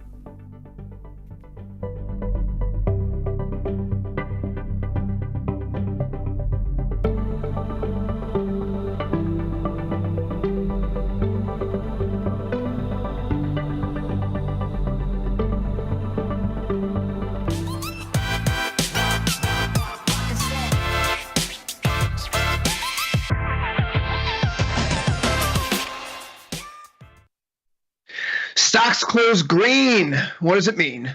We're here on Wednesday, March 5th, 2025. This is Overtime. I'm your host, Chris Vecchio in New York, Ilya Spivak in San Francisco, Dylan Radigan in Milan, to take you through the next hour, 55 minutes, as we wrap up this trading day. Futures close at the top of the hour. If you're on the website, if you're on the platform, come over to YouTube. Tell us what you're trading, what you think of this rebound off the lows. I'll ask you the same question that Tony asked, are the lows in? To that end, if you're already on YouTube asking and answering those questions, come over to the platform, see what we're all about, tastylive.com as well. Guys, it was a topsy-turvy morning. We didn't quite take out the lows. We rallied back. We don't quite take out yesterday's highs. It's an inside day for the S&P 500, which is up by 0.95% now. The NASDAQ up by about 1%, Dow Jones up 1.09%, and the Russell, the laggard, still up 0.87%. Bond yields are higher across the curve. Oil prices are breaking down. Metals are surging on the back of a Chinese announcement that they will continue central planning. And ultimately, we see the dollar falls apart. The euro is on a tear, as Ilya noted on last call. Some of the biggest moves that we've seen in the German Bund market in decades. And that is setting the stage for an ECB meeting tomorrow. But guys, we got to go right to stocks, because this is the main market as we're paying attention to it. Volatility comes in a little bit, but not really a lot. It's still a 40.6 IVR. We are bouncing on that 200-day moving average, which I suppose is a good thing, but we have yet to scale the 1-week moving average. So Ilya, with the ECB tomorrow and non-farm payrolls on Friday, do we have lows here in place? I think just looking at the price action, the natural answer is no, because, or at least we don't know that they're in, and we can't make the call. Because if you look at what's been going on here, it's been a very clean stair step down. Just take a look at the last big green candle. We had the break of the most generous version of the up moves bounds from the August lows. That's that yellow line there. I say the most generous because it doesn't run the sort of internal lows.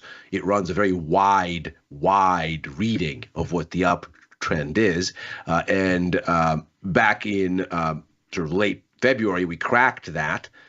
Look at that green candle, the last green one before today. It's a very clean retest of the underside of the prior range before we get resumption. What do we see today? The same thing. We gap a little bit higher at the futures reopen. We don't ultimately end up going anywhere, and we just test the underside of that green candle of the prior stair step. So this looks like a retracement on the way down, not a confirmed reversal of anything. Now, could we get a reversal after this with one more candle or a little bit more of a further push higher? Sure. I'm certainly open-minded to the idea that this could be confirmed as some kind of an intermediate bottom over the course of the next day or two. But as it stands right here, if I was not if I didn't have any exposure, I would not be a buyer. And as a seller from the highs in early December and the top of this range, I am not shaken out of my exposure. Dylan, are green shoots emerging in these markets after what's been a rough 2 weeks? Well, no, I mean, I think this would be what I'd say. The question is this the ultimate buy the Trump tariff madness opportunity? Because basically the only thing that really lives in this all this madness is some version of a tariff reversal of consequence that we have seen in the past, especially on the Mexico and the Canada tip. They already did a carve out for the automakers, apparently. I mean, who knows, with the way the headlines fly around.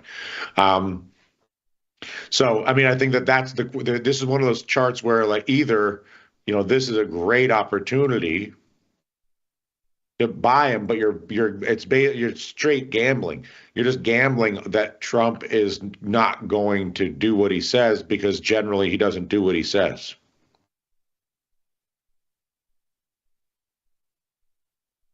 So is this the ultimate? There's not going to be war in the Middle East, and what's that? So is this then the low to buy? I know. I mean, that is the only question. I think, Tom really hit it on the head, which is, I think the rational thing here is to take advantage of is to try to not have to pick a direction, because nobody knows if this is the low to buy, and take advantage of expanded volatility, which exists, and try to stay neutral, because I don't think anybody can say with conviction which way this thing's going to go, if any which way. But you can say that volatility has expanded a touch over the past, this past week or whatever, and certainly over the past few days, and that this is a good time to be sort of an old school or a new school, I guess, but whatever, a tasty trader, stay directionally neutral and sell some premium. Seems to be the only logical new trade to originate right now. Everything else is a coin toss on a good day and a suicide mission on a bad day. Dylan, I let's entertain that here, right? You may be onto something. You talk about being directionally neutral and looking to take advantage in the typical tasty methodology. We are currently sitting at the midpoint, effectively, between the lows that we have in early September to where we go to the highs in December in the NQH5 contract. If we were to go out 43 days, we were to look at a short iron condor trade. We short the strikes at 22K and 19K. We go 250 points wide for the wings to buy back. That gives you a 63% probability of profit, basically a 2-to-1, risking 2 to make 1 here. What's notable about those levels where the short strikes lie and where you buy back the wings, they are right on the opposite ends of the lows in September and then the highs that you have in December. So unless we immediately go back to the highs or we go down to the lows and we can grind this out for the next week or two trading within this range, there probably is a good directionally neutral opportunity here. So for the sake of having a few minutes left before and while we can get some things filled, let's get this off and potentially working. If not, I'll put it back on when the futures market reopens tonight and try to get it filled. But I think that this is actually, that's the first way to play this. And this can be structured in a number of ways. The only thing that has some logic that's not just pure spec, just, straight up gambling. Right. And on Futures Power Hour today, Thomas and I, Westwater and I, were looking at, the conditions for what we would do to size up and play a swing off the lows here. And specifically, I mentioned that I'd like to see a close back above the 1 week moving average, the 1 week EMA here in both ES or NQ. And both ES and NQ treated that as resistance today. We rallied up into the 1 week. We failed to close above it. We haven't closed above it since February 20th in NQ. Over in ES, it's a very similar story. We haven't closed above it since basically the 19th, 20th here. Likewise, what do we see? We can't get back above that 1 week moving average today on our chart, despite our bounce. So it feels like it's a hold right now of the 200 that would draw some people in right out of pretty clear swing zone. This would be a great place for a low to be formed. But I like to be a little bit more confident that the near-term directional momentum's been broken before taking a stab. And that could simply be by time, right? We could trade sideways and then perk up, and that's that. Or we could make a V bottom. We don't seem to be doing it just yet, which is one of the reasons why I'm still sitting on my hands idly, at least in the stock market for now. But I do like the directionally neutral trade, Dylan. So I have that on the board here. If that gets triggered, it'll go to the Tasty Live follow page. If not, I'll make sure that it gets put back on after the market reopens tonight. I don't know if I believe that vol contraction is what's next. I think if you're making the bet here that you don't know where this thing is going and all you're looking to do is for things to settle. Okay, yeah, maybe, but when things settle, given where vol is currently, I mean, just take a look at the VIX. If things settle here, I mean, that implies directionally that you get a relief, because obviously we've had a strong sell-off, and that strong sell-off has come with vol expansion. So if you're betting on vol expansion, you're betting on a bounce. And if you're betting on a bounce directionally, I think you're a little bit early. So, but couldn't you be betting on the end of sell on a reduced rate of decline as well? Perhaps. So I think that becomes a very kind of narrow needle to thread. You're essentially saying, I want the decline to slow, but the decline hasn't been that fast. So doesn't seem like there's that much there. I mean, yes, for a day or two, I could see this thing idle. I could see vol come in as the S&P basically stalls right here and hangs out until we get Powell and NFP on Friday. And that could give you some IV to extract. But the trade might be no more than a 48-hour kind of adventure, because after Powell and NFP, it seems like whatever the market would be waiting for, that signal would be there.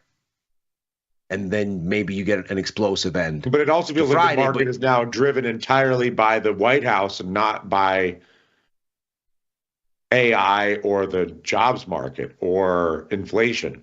That it's driven by an executive policy that is different than anything that's been seen in some time. And this is really the essence of what we were talking about yesterday, that if you're getting stuck on tariff headlines, you might be missing the point, because the issue isn't the tariffs. Yesterday's seesaw in markets, first you get, the tariffs are going, markets sell off, then they rapidly come back to scratch. Why? Mainly tech, mainly NASDAQ. Why? Well, because most of U.S. growth is the service sector. The service sector is mainly serviced domestically. It's U.S. firms in there. That's been the main kind of pocket of growth globally. It hasn't spilled over even to Canada because it's services and not goods. So, okay, you put a bunch of tariffs on Canadian and Mexican goods, but goods demand is weak anyway. Do you really hurt U.S. growth by doing that? Not really. But you also don't really save U.S. growth, because the problem with U.S. growth isn't in goods at all. It's in services. And so the reason the markets are afraid of recession isn't the tariffs. If you thought that relief on the tariffs was going to take away the market's concern about recession risk, it's not. That isn't where the recession risk is coming from. The tariffs aren't good for growth, but they're not the incrementally decisive factor. Yeah, I mean, the question that the Fed has to address is whether or not the tariffs are going to lead to a one-off rise in prices or a continuous rise in inflation. And the tariffs initially are probably inflationary up front, but if the cost of goods goes up, people are going to ultimately scale back consumption. Consumption flatlines or falls, right? You know, if I have to buy widgets from Canada and they cost me $1, but now I can only buy them in the, you know, in the U.S. because of the tariffs for $2, right? Or I can import them from Canada for $2, but I'm a patriot, so I buy them here in America for $2. That means I still have $1 less to spend elsewhere, right? So it could lead to a drop in overall output. It could lead to a drop in real incomes after an initial inflation spike. Commerce Secretary Howard Lutnick said as much today. People are going to have to deal with higher prices for a little while. That's what happens with tariffs, and it's nice to see people from the administration finally suggesting as such. But I think it's the tariff news today that sparks us all around, right? We hear that the USMCA pass-through for auto tariffs will be in place at least for the next month. The big three automakers, Stellantis, GM, Ford, seeking the administration's reprisal, and ultimately they get it. Dylan, I think you're speaking to a point that I certainly feel right now, which is to say that the market isn't being afforded the opportunity to pay attention to anything else, that it's tariff and I don't bust. Yeah, I mean, I would say that, and for me, I also just don't think that it's tariffs, although obviously it's tariffs. I think it's an attempt to recalibrate to an entirely different philosophy of economic policy making that ranges from the wars. We're not going to pay for a war with Russia. We're going to make the Europeans pay for it, so we'll bump all European rates higher. We're going to internalize all the tariff rhetoric, which we just went over, and then beyond that, you know, this is surely rhetorical, but that we want to get rid of the income tax, that we want to, you know, that the view of tax policy in general is not what it has been or was for the last, you know, since 1913. To listen, if you were to take the president at his word, which is obviously, you know, illogical, but that there's been a philosophy on taxation in America that's been the same, some version of the same, since 1913. So for 90 odd years, 92 years, and the new administration is going back to a tax policy from the late 1890s.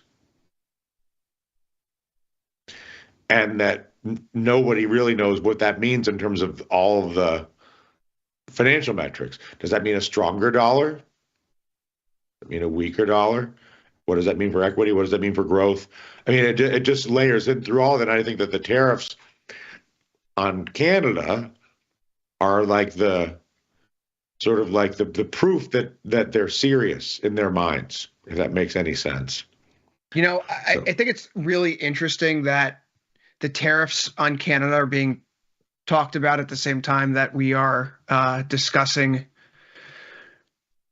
Trump's discussing treating Canada like the 51st state. One of the main reasons why McKinley put the tariffs on in 1890 was a way to cripple Canadian industry so that taking over the country would be easier. So the tariff conversation with Canada, I mean, like you saw Trudeau yesterday, he was pretty adamant. Like we've stopped basically all the fentanyl flow across the border.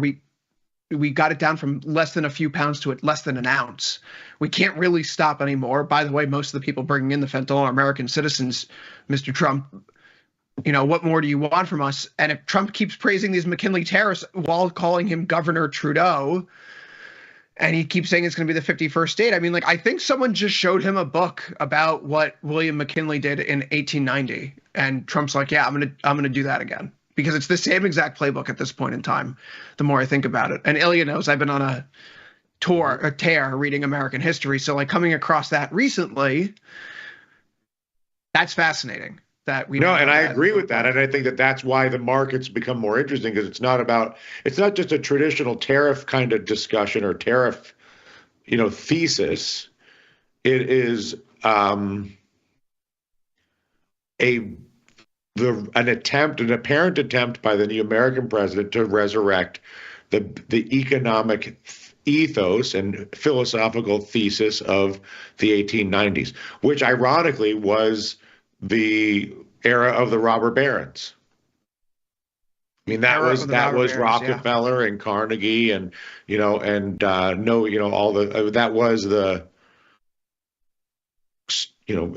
anyway. If you read that was a moment of extreme concentrated power and wealth. Sort of that preceded the trust busting or the antitrust movement of Teddy Roosevelt, which is probably 10 to 15 years in America's future if this keeps up.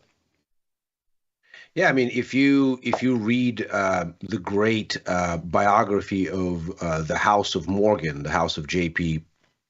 Morgan from Ron Chernow, you really get a sense for just how much the entire thing was really in the hands of a very small group of bankers and industrialists, and the lay of the land, I mean, I think Dylan's absolutely right, is starting to look very much like that. Well, concentrated market power, probably bad for people, probably good for corporations. Guys, the Mag 7 index ETF, MAGS, is bouncing at its 200-day moving average here, but not quite back above its 1 week just yet. Dylan, we talk about 5% pullbacks in this market being good opportunities. It's been way more than that here in the Mag 7. We peak in December. That's a high on the 18th, 58.69. So we're down to 50. So we're down, 16%? That's not nothing. Is a 16% discount the best it's going to get? Or don't bother yet? Bueller. I think at this point, if you are going to have a bet on equities, it probably doesn't, to sort of the thrust of what we're talking about, it probably doesn't behoove you to try to get cute about sectors, because this seems like the kind of an environment where everything looks the same and the correlations are going toward one. I mean, I think last week was a great example of a sort of liquidation-like dynamic where even gold got sold just because everything was going to cash. We certainly see it across the breadth of U.S. equities.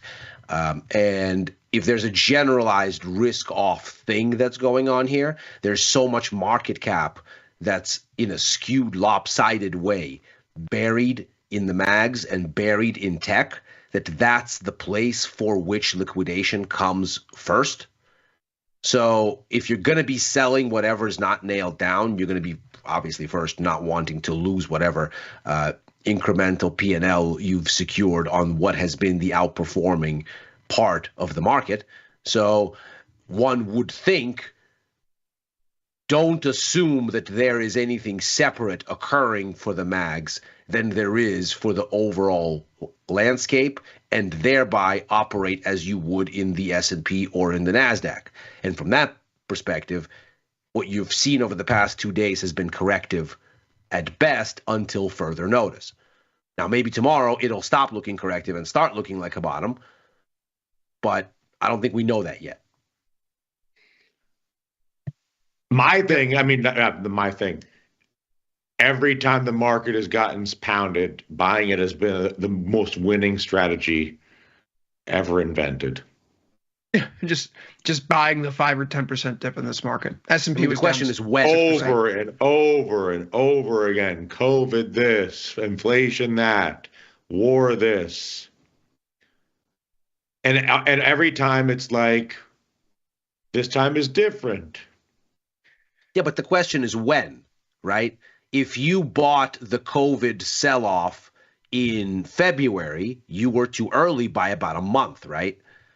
And you had to have tremendous intestinal fortitude to say, you know what, this is fine, and not be on a 45 DTE cycle, but to just outright own things, not be leveraged, or just own a ton of duration, and have the intestinal fortitude to be like, you know what, I bought too early, and the thing to do is to keep buying until eventually it bottoms. I don't disagree in the slightest that the trajectory for U.S. equities and equities in general, but U.S. equities in particular, is historically and even near term very biased to the upside.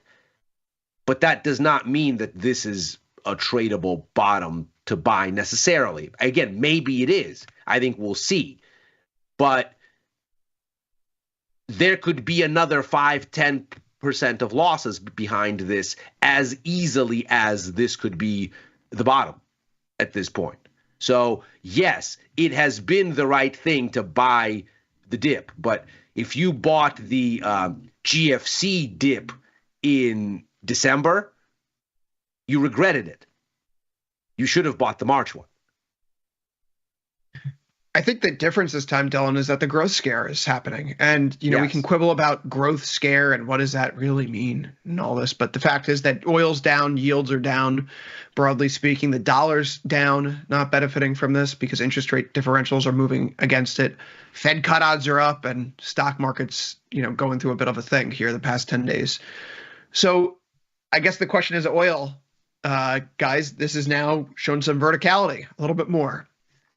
We touched word right there. Yeah, well, we're no longer sideways shuffling. We are clearly reaching some escape velocity to the downside, but we fell into an area where the market's bottomed out previously. Yeah. So, Dylan, I guess I want to ask you this. If you were willing to sell rallies in oil for various geopolitical reasons, do you find the same level of interest in looking to fade some weakness on purported growth concerns given everything that we know, what's going on in the world, and it's a 20.3 IVR? Do you try to catch the falling knife? No way. I mean, if anything, why wouldn't you just, maybe you'd sell some put spreads. You know, I've been short oil, and it's the only thing that's worked for me in this whole mess, as I've said a billion times, but maybe some put spreads. Do you catch the falling knife here, Ilya? I don't think you try. I think the lay of the land, and as you know, I traded the move down in crude from about 77 to maybe like 72.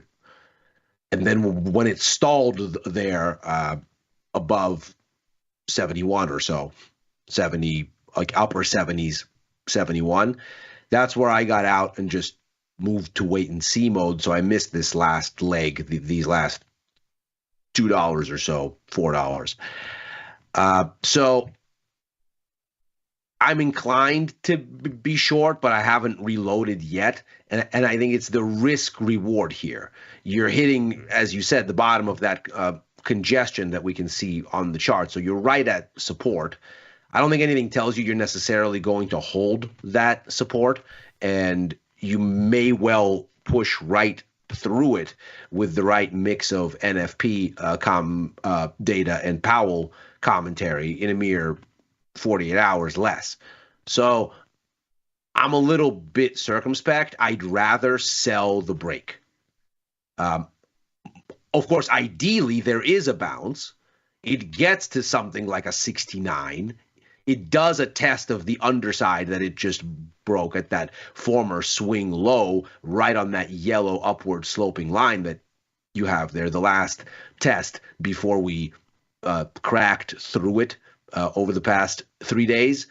That low, That would be ideal. You get a bounce there, I want to be a seller right there.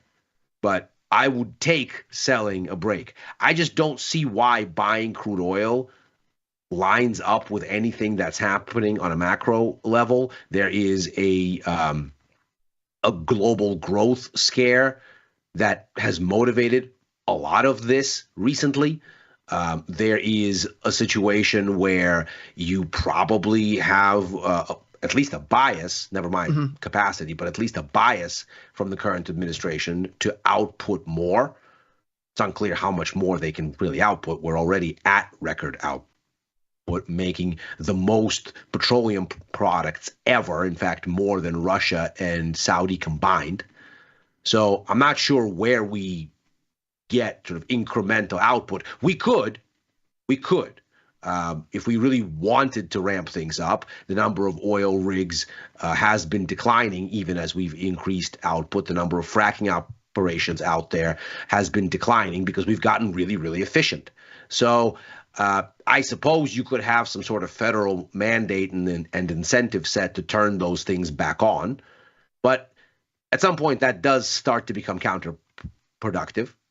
Prices fall such that it's no longer economically viable without subsidies, and maybe you get enough subsidy, but it does look like, at least bias-wise, it's toward more output and less demand.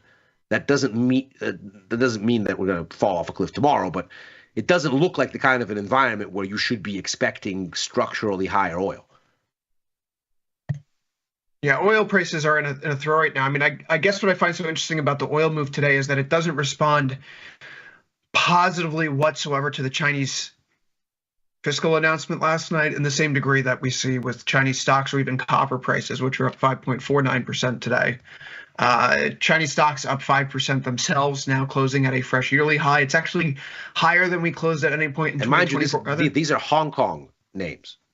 So all of that is listed in Hong Kong. If you look at ASHR, it's much more circumspect. You're still in the same range for mainland shares, which has been a story in recent weeks. Things listed in Hong Kong go higher. Things listed on mainland go nowhere.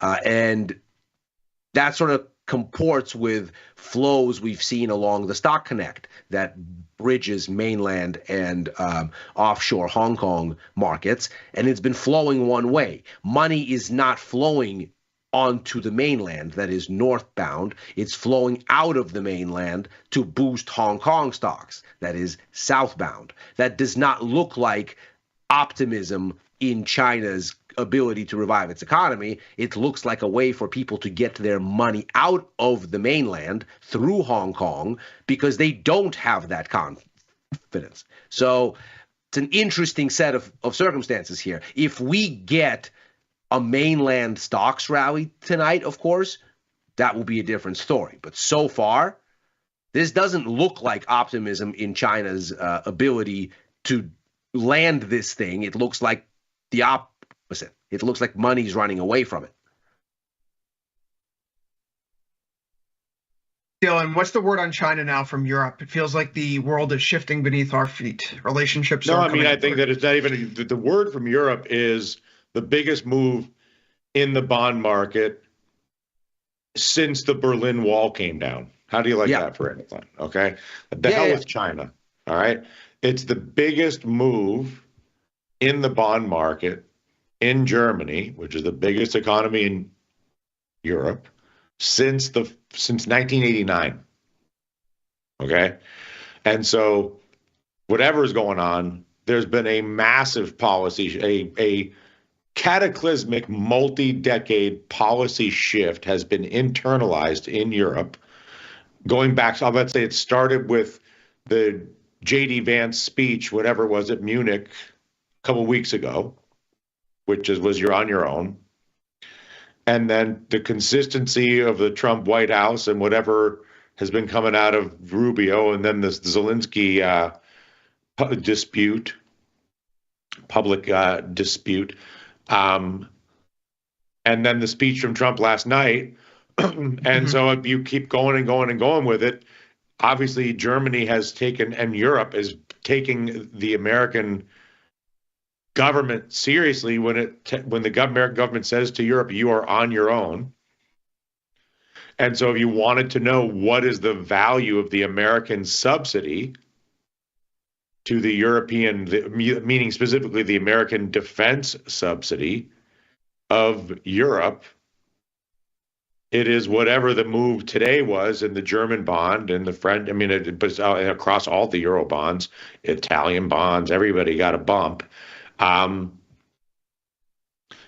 it also makes you wonder, okay, there's going to be, I don't know what the number was, but it's hundreds of billions of euros are about to be spent on European infrastructure, and Germany's going to stand up a military, apparently.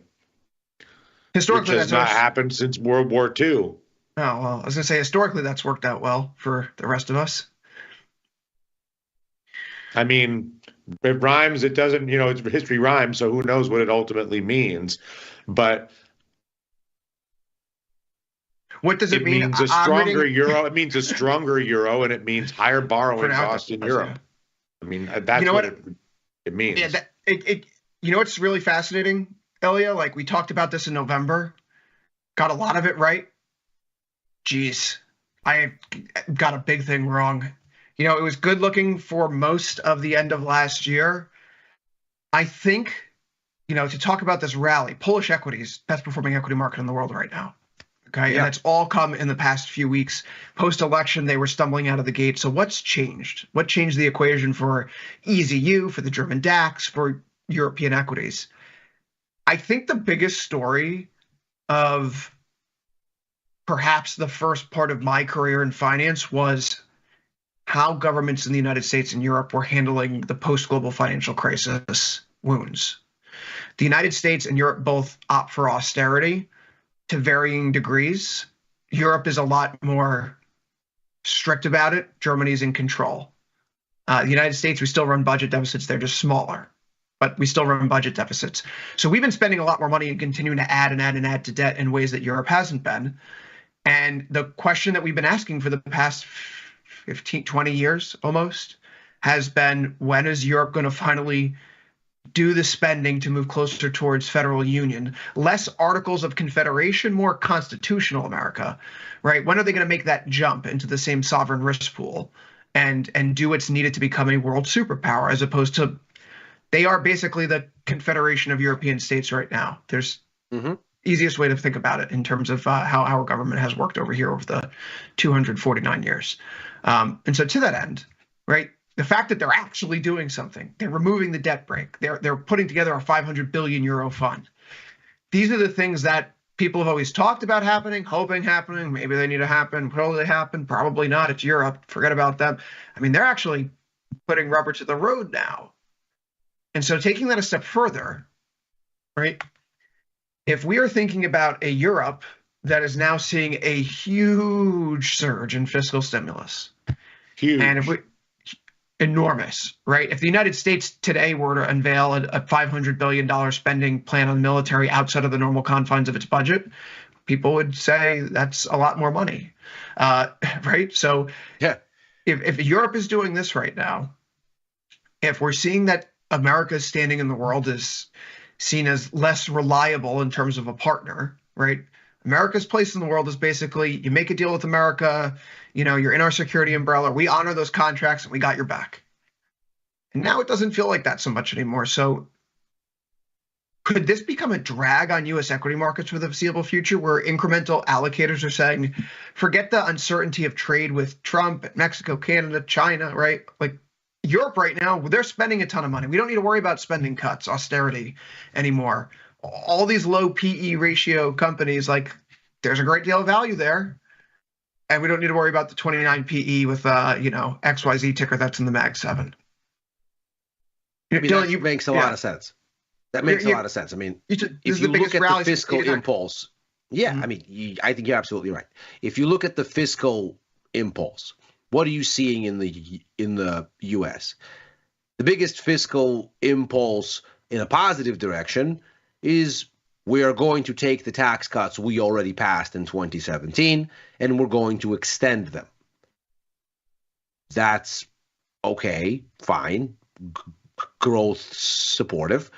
But to pay for that, we're apparently taking an axe to all kinds of other government spending in a very rapid, wanton kind of way.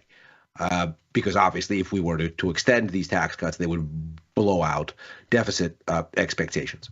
So we extend them. Okay, maybe we reshuffle them for a little bit more of a SALT deduction, which Republicans in high tax states like New York and California want to get done. That's probably the price of admission on extending the tax cuts. That's the positive side of it. The flip side of it is the Doge axe and how you pay for these things. And so the impulse in the U.S., at least fiscally, is, let's call it, not uniformly a tailwind, and maybe a headwind depending on which side of this balance wins out. In Europe, it's unmistakable. They would like to spend a bunch more money. And we see it in ECB policy expectations. I mean, we dramatically moved on what ECB policy is expected to be today, ahead of an ECB meeting, by the way, when the markets shouldn't want to have conviction. They should want to get to the other side of the event risk to make up their mind. Not today. Not today. The front run has been huge. We went from 80 basis points expected out of the ECB this year to now more like 60. A massive, massive rethink. So, and next year we're starting to flirt with the idea of hikes. There's a hike that's about a 50-50 chance next year for Europe now. And the ECB hasn't even met yet. So, so you think the euro could take a run back into 110, 120? I mean, you think the euro could go really? Totally. I wouldn't really start to get worried about the euro getting top heavy until we're back to 113. Back to 113, 6 cents, 5 cents, Mr. Spivak. That's not small peanuts in the currency world. I mean, we've also done. We're up 4 cents in the euro the last 2 days. Yeah. I think, I've been reviewing this. I bring up this whole European spending thing, not just because of the euro here, but right, like the prediction that I laid out was the European equities would be hurt because they're going to have to make a trade-off here. And I think what makes me wrong, they're not making a trade-off. They're removing the debt brake. That's such a important. What do you mean they're removing the debt brake? Ilya? In Germany, in the wake of the historical scars of hyperinflation, there is a debt brake. Now, meaning a leverage limit? Meaning the government is not allowed to spend money past a very, very low ceiling on how much of a fiscal deficit you're allowed to run. That has been an appalling headwind for Germany over recent years. It's kept them from modernizing. It's kept them from really doing the things needed to get the economy to grow better, more, and most importantly, more efficiently. I mean, if we think our government in the U.S. is creaking along, the situation in Germany, sort of the bureaucratic state of affairs in Germany and how slow public services work and the government works, it is in a different decade, if not a different several decades, and needs massive revamp and hasn't been able to do that because they have this brake on spending. And so they've been arguing back and forth as to whether they should relax it. We just had an election in Germany. We have a new chancellor coming in. He's already struck a deal with the SPD, the Social Democrats. He's just defeated in the election. They're going to have a grand coalition. They're going to hold the AfD out of power. And they've already agreed that they're going to spend a bunch of money and they're going to let this debt brake go. They're going to amend the Constitution to suspend it so that they can go and spend a bunch of dollars on all, or a bunch of euros as it were, on all kinds of defense stuff. At the same time, obviously, there's the Stability and Growth Pact in the Eurozone, which tells them you have to keep deficits within, if memory serves, 3.5%. You've already seen the European Commission come out and say, yeah, not on this, though. Commission President Ursula von der Leyen out here saying we're going to spend 800 billion euro on defense, and for the governments that don't have it, we're going to give them the money as preferential loans, raising it by selling euro bonds in the open market. That's a very different fiscal perspective in Europe. They've basically said, forget debt breaks. We're going to borrow, borrow, borrow. And by the way, there is no trade-off, Chris, because if the U.S. is less reliable of a borrower because the markets are afraid it is being erratic, you know who isn't being erratic? Let's go buy some European assets on the cheap. They're going to be able to sell these bonds like hotcakes, I suspect. So does that mean that you think the yield spike is too much? And that mean that would if we buy into the Europe is now the stable borrower or predictable policy world? It's just a more attractive one incrementally, near term. I don't think the U.S. has lost its dominance by any stretch. Doesn't that also cap the euro a little bit? And not for a long time yet. Yeah, I mean, like it's so difficult to argue that the euro is where Europe's moving into safe haven territory. It looks relatively more appealing right now, and I think the performance of these various stock markets says all that you need to know. But in exploring why the thesis went off the rails, it's because there has been a new variable in play here, which is to say that the debt brake being removed shows there is a fundamental change in European thought, and they're no longer holding themselves to austerity because guess what? They don't need to worry about their defense. They can just hang on to the security umbrella provided and afforded by the United States. So doing so, I mean, I guess the next question is, can Europe become a safe haven of sorts and replace the United States in that role, the dollar as a safe haven or global reserve currency?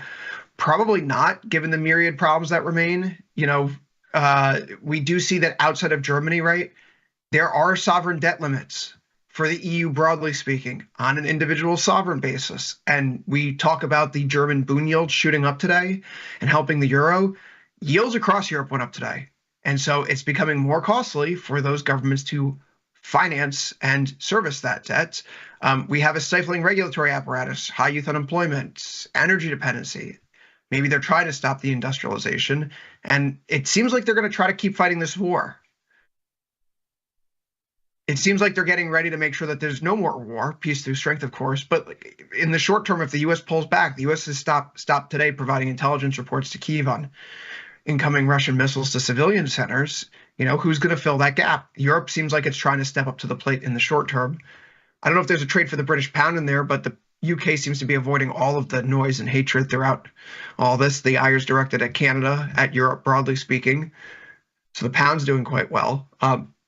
Ilya, and the UK is on board. I mean, it was Keir Starmer that was the place where Zelensky went after that blow up in the White House. He hosted the summit of all European leadership. He's been saying that he'd like to cultivate a closer relationship post-Brexit with the continent again. It seems like the UK and the European Union are very much on the same wavelength here. So the pound is rallying right alongside the euro because they're going to have to spend a bunch on defense too. How's the vibe over in Europe, Dylan? That's always, I think that's actually a really important question because the business community here in the United States seems to be I think it's serious. I would say the vibe here is serious business, but I think it is, what I mean when I say serious business, it is exactly what the German headlines, biggest move in the bond market since the Berlin Wall fell down. Europe is on its own. America is not an ally. And also Europe is basically not just going to lie down. They're not just going to lie down and be like, oh, well, we're so weak, we can't do anything. They may not succeed, but their attitude is, okay, we need to get our shit together, and we're $1 trillion up, and we're going to do it. And if it means the borrowing, if it means all these repricing of things, that's what it means. But we're not just going to roll over like a half dead frog just because Donald Trump or America is no longer our friend. I mean, my sense is that Europe is saying, and Germany for sure is saying, okay, let's figure it out. Yeah. But it doesn't seem angry. It doesn't seem sad. It just seems serious. Like if you're in a serious situation where you have serious risk and serious consequences, you have 500 million people, more people than America. You better get organized. If you don't get organized now, it's not going to be so much fun later. The runway is running out to get your stuff together. It's now or never. It's now or never. And I don't mean that like it's there's years to do this, but this is the generation that must transition. That there was 1945 to 1989, with obviously gradients within that domain, plenty of them, and then there was 1989 until 2025, chapter 2, and now chapter 3. 2025 until ...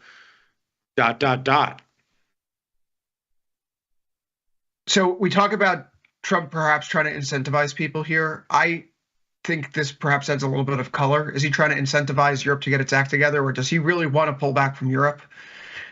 There was something of note. The $53 billion reconstruction plan proposed by Egypt for Gaza was rejected by the U.S. and Israel today. So Donald Trump still wants to go ahead and transform Gaza into the Riviera of the Middle East.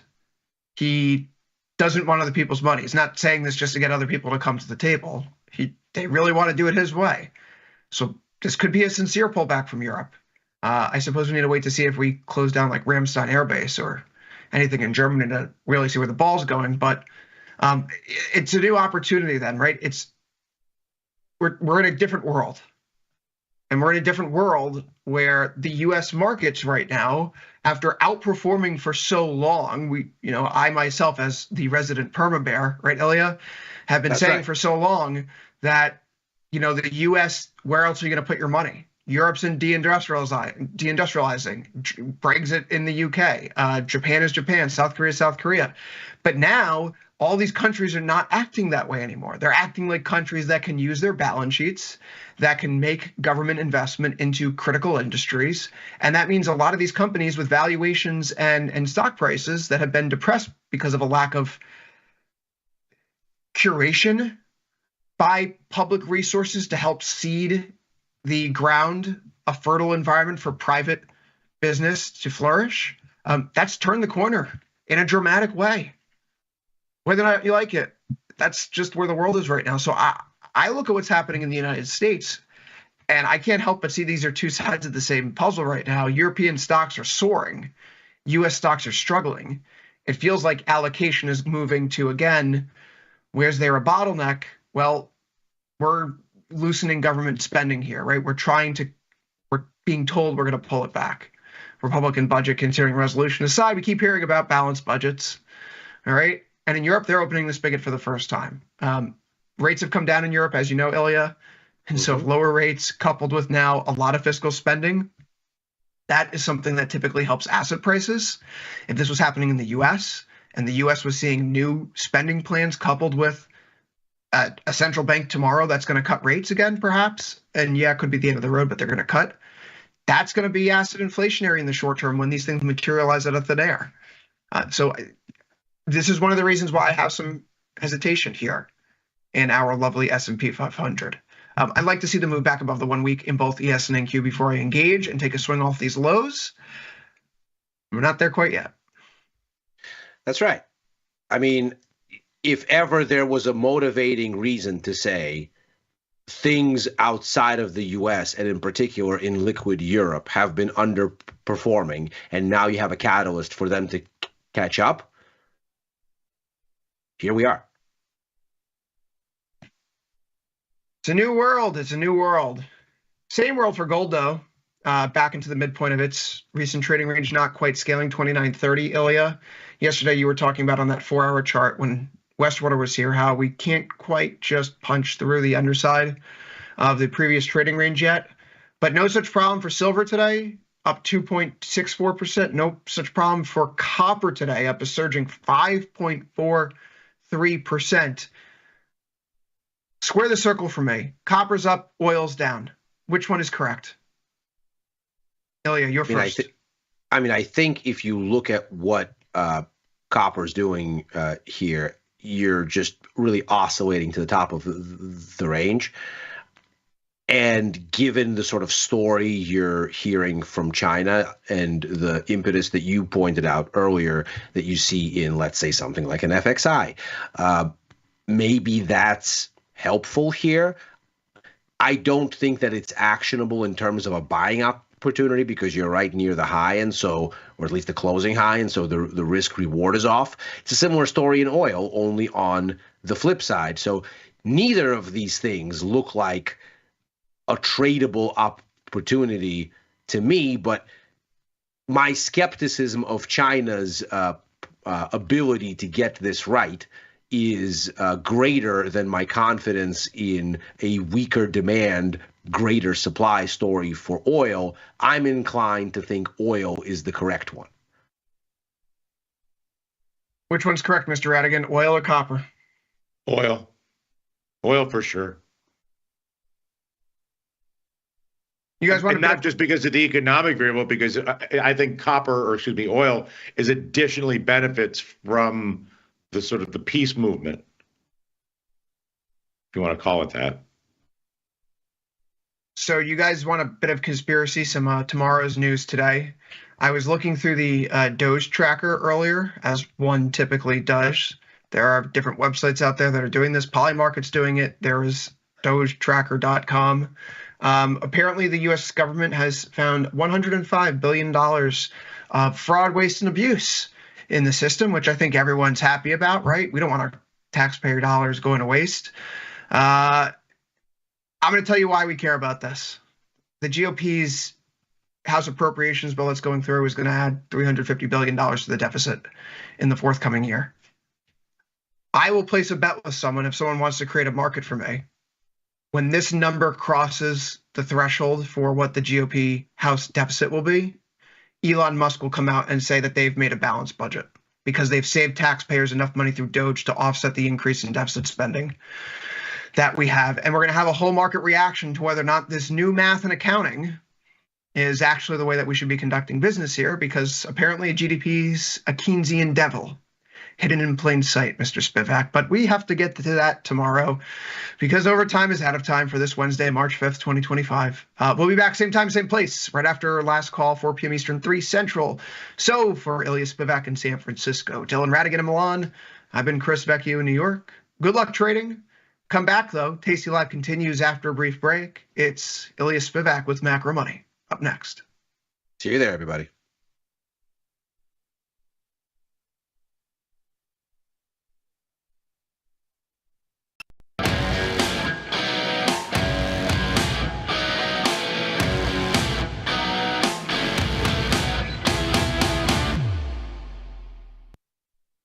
It is the biggest move for European bond markets since the 1990s.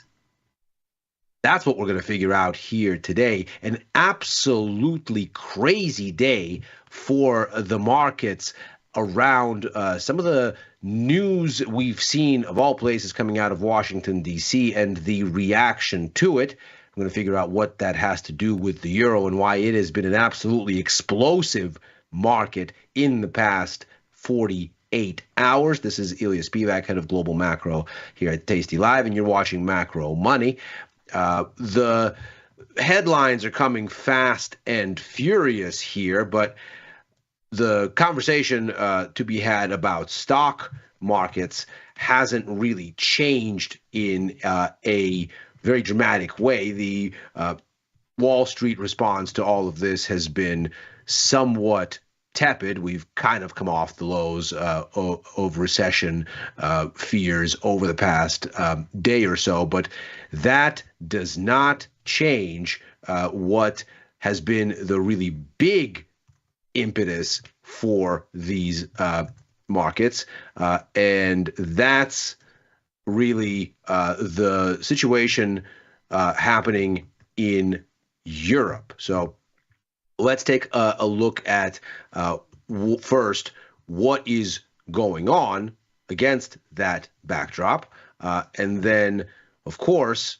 likewise, take a look at how all of this lines up with what is the next big influence for event risk, pertinent as it is, of course, the ECB monetary policy announcement, which comes at us in just mere hours. So the first thing to consider here, the price action itself. The move in the euro has been absolutely staggering. In fact, over the past 2 days, we have a rally of nearly 3%, which for currency markets, liquid and relatively constrained, though they are relative to others because of that liquidity, is an absolutely enormous move. In fact, this is the largest 2-day euro rally since November of 2022. What is motivating it? Well, we've talked at length on this show, and certainly updated on this last week, that the main driver has been, we can clearly see it here, the spread between German and U.S. 2-year yields. Put another way, however the relative power balance or the relative yield advantage balance looks at the front end of the yield curve, Europe versus the Fed, that's what you see in the euro. So when you get the Fed coming out and sounding very dovish, and the market says, whoa, whoa, whoa, that's too dovish, you're not going to do all these rate cuts, hold on, in September, there is a shift higher in U.S. yields. We, of course, see it with a massive sell-off in the U.S. Treasury bond market, in a rally across the yield curve from September just up to mid-December and into the beginning of this year. And of course, in parallel, you get a strong U.S. dollar rally as the U.S. yield advantage expands. But since then, you can clearly see we've started to move the other way. And over the past 2 days, that move the other way has really gained a tremendous amount of traction. Ostensibly, this had to do last week, to the past 48 hours, with the idea that we've had relative stasis in Eurozone monetary policy expectations. We'll take a look at those in just a second, but the outlook for the ECB was mainly looked anchored. At the same time that the story for the Fed was becoming less hawkish as soft U.S. economic data began to signal that maybe the Fed is going to have to do more easing than the markets were anticipating. As a matter of fact, looking at U.S. policy expectations since that fateful day on February the 21st, when we got that U.S. PMI data showing an absolutely eye-watering slowdown in the service sector, it wasn't quite the contraction initially reported, as we learned today. The revised set of numbers came out today and showed that, no, the U.S. service sector ultimately did not contract in February. It did manage growth, but it was a very slow rate of growth. And it turned out that on the whole, when we look at just how much growth we ended up with sort of relative to history, it was the weakest since April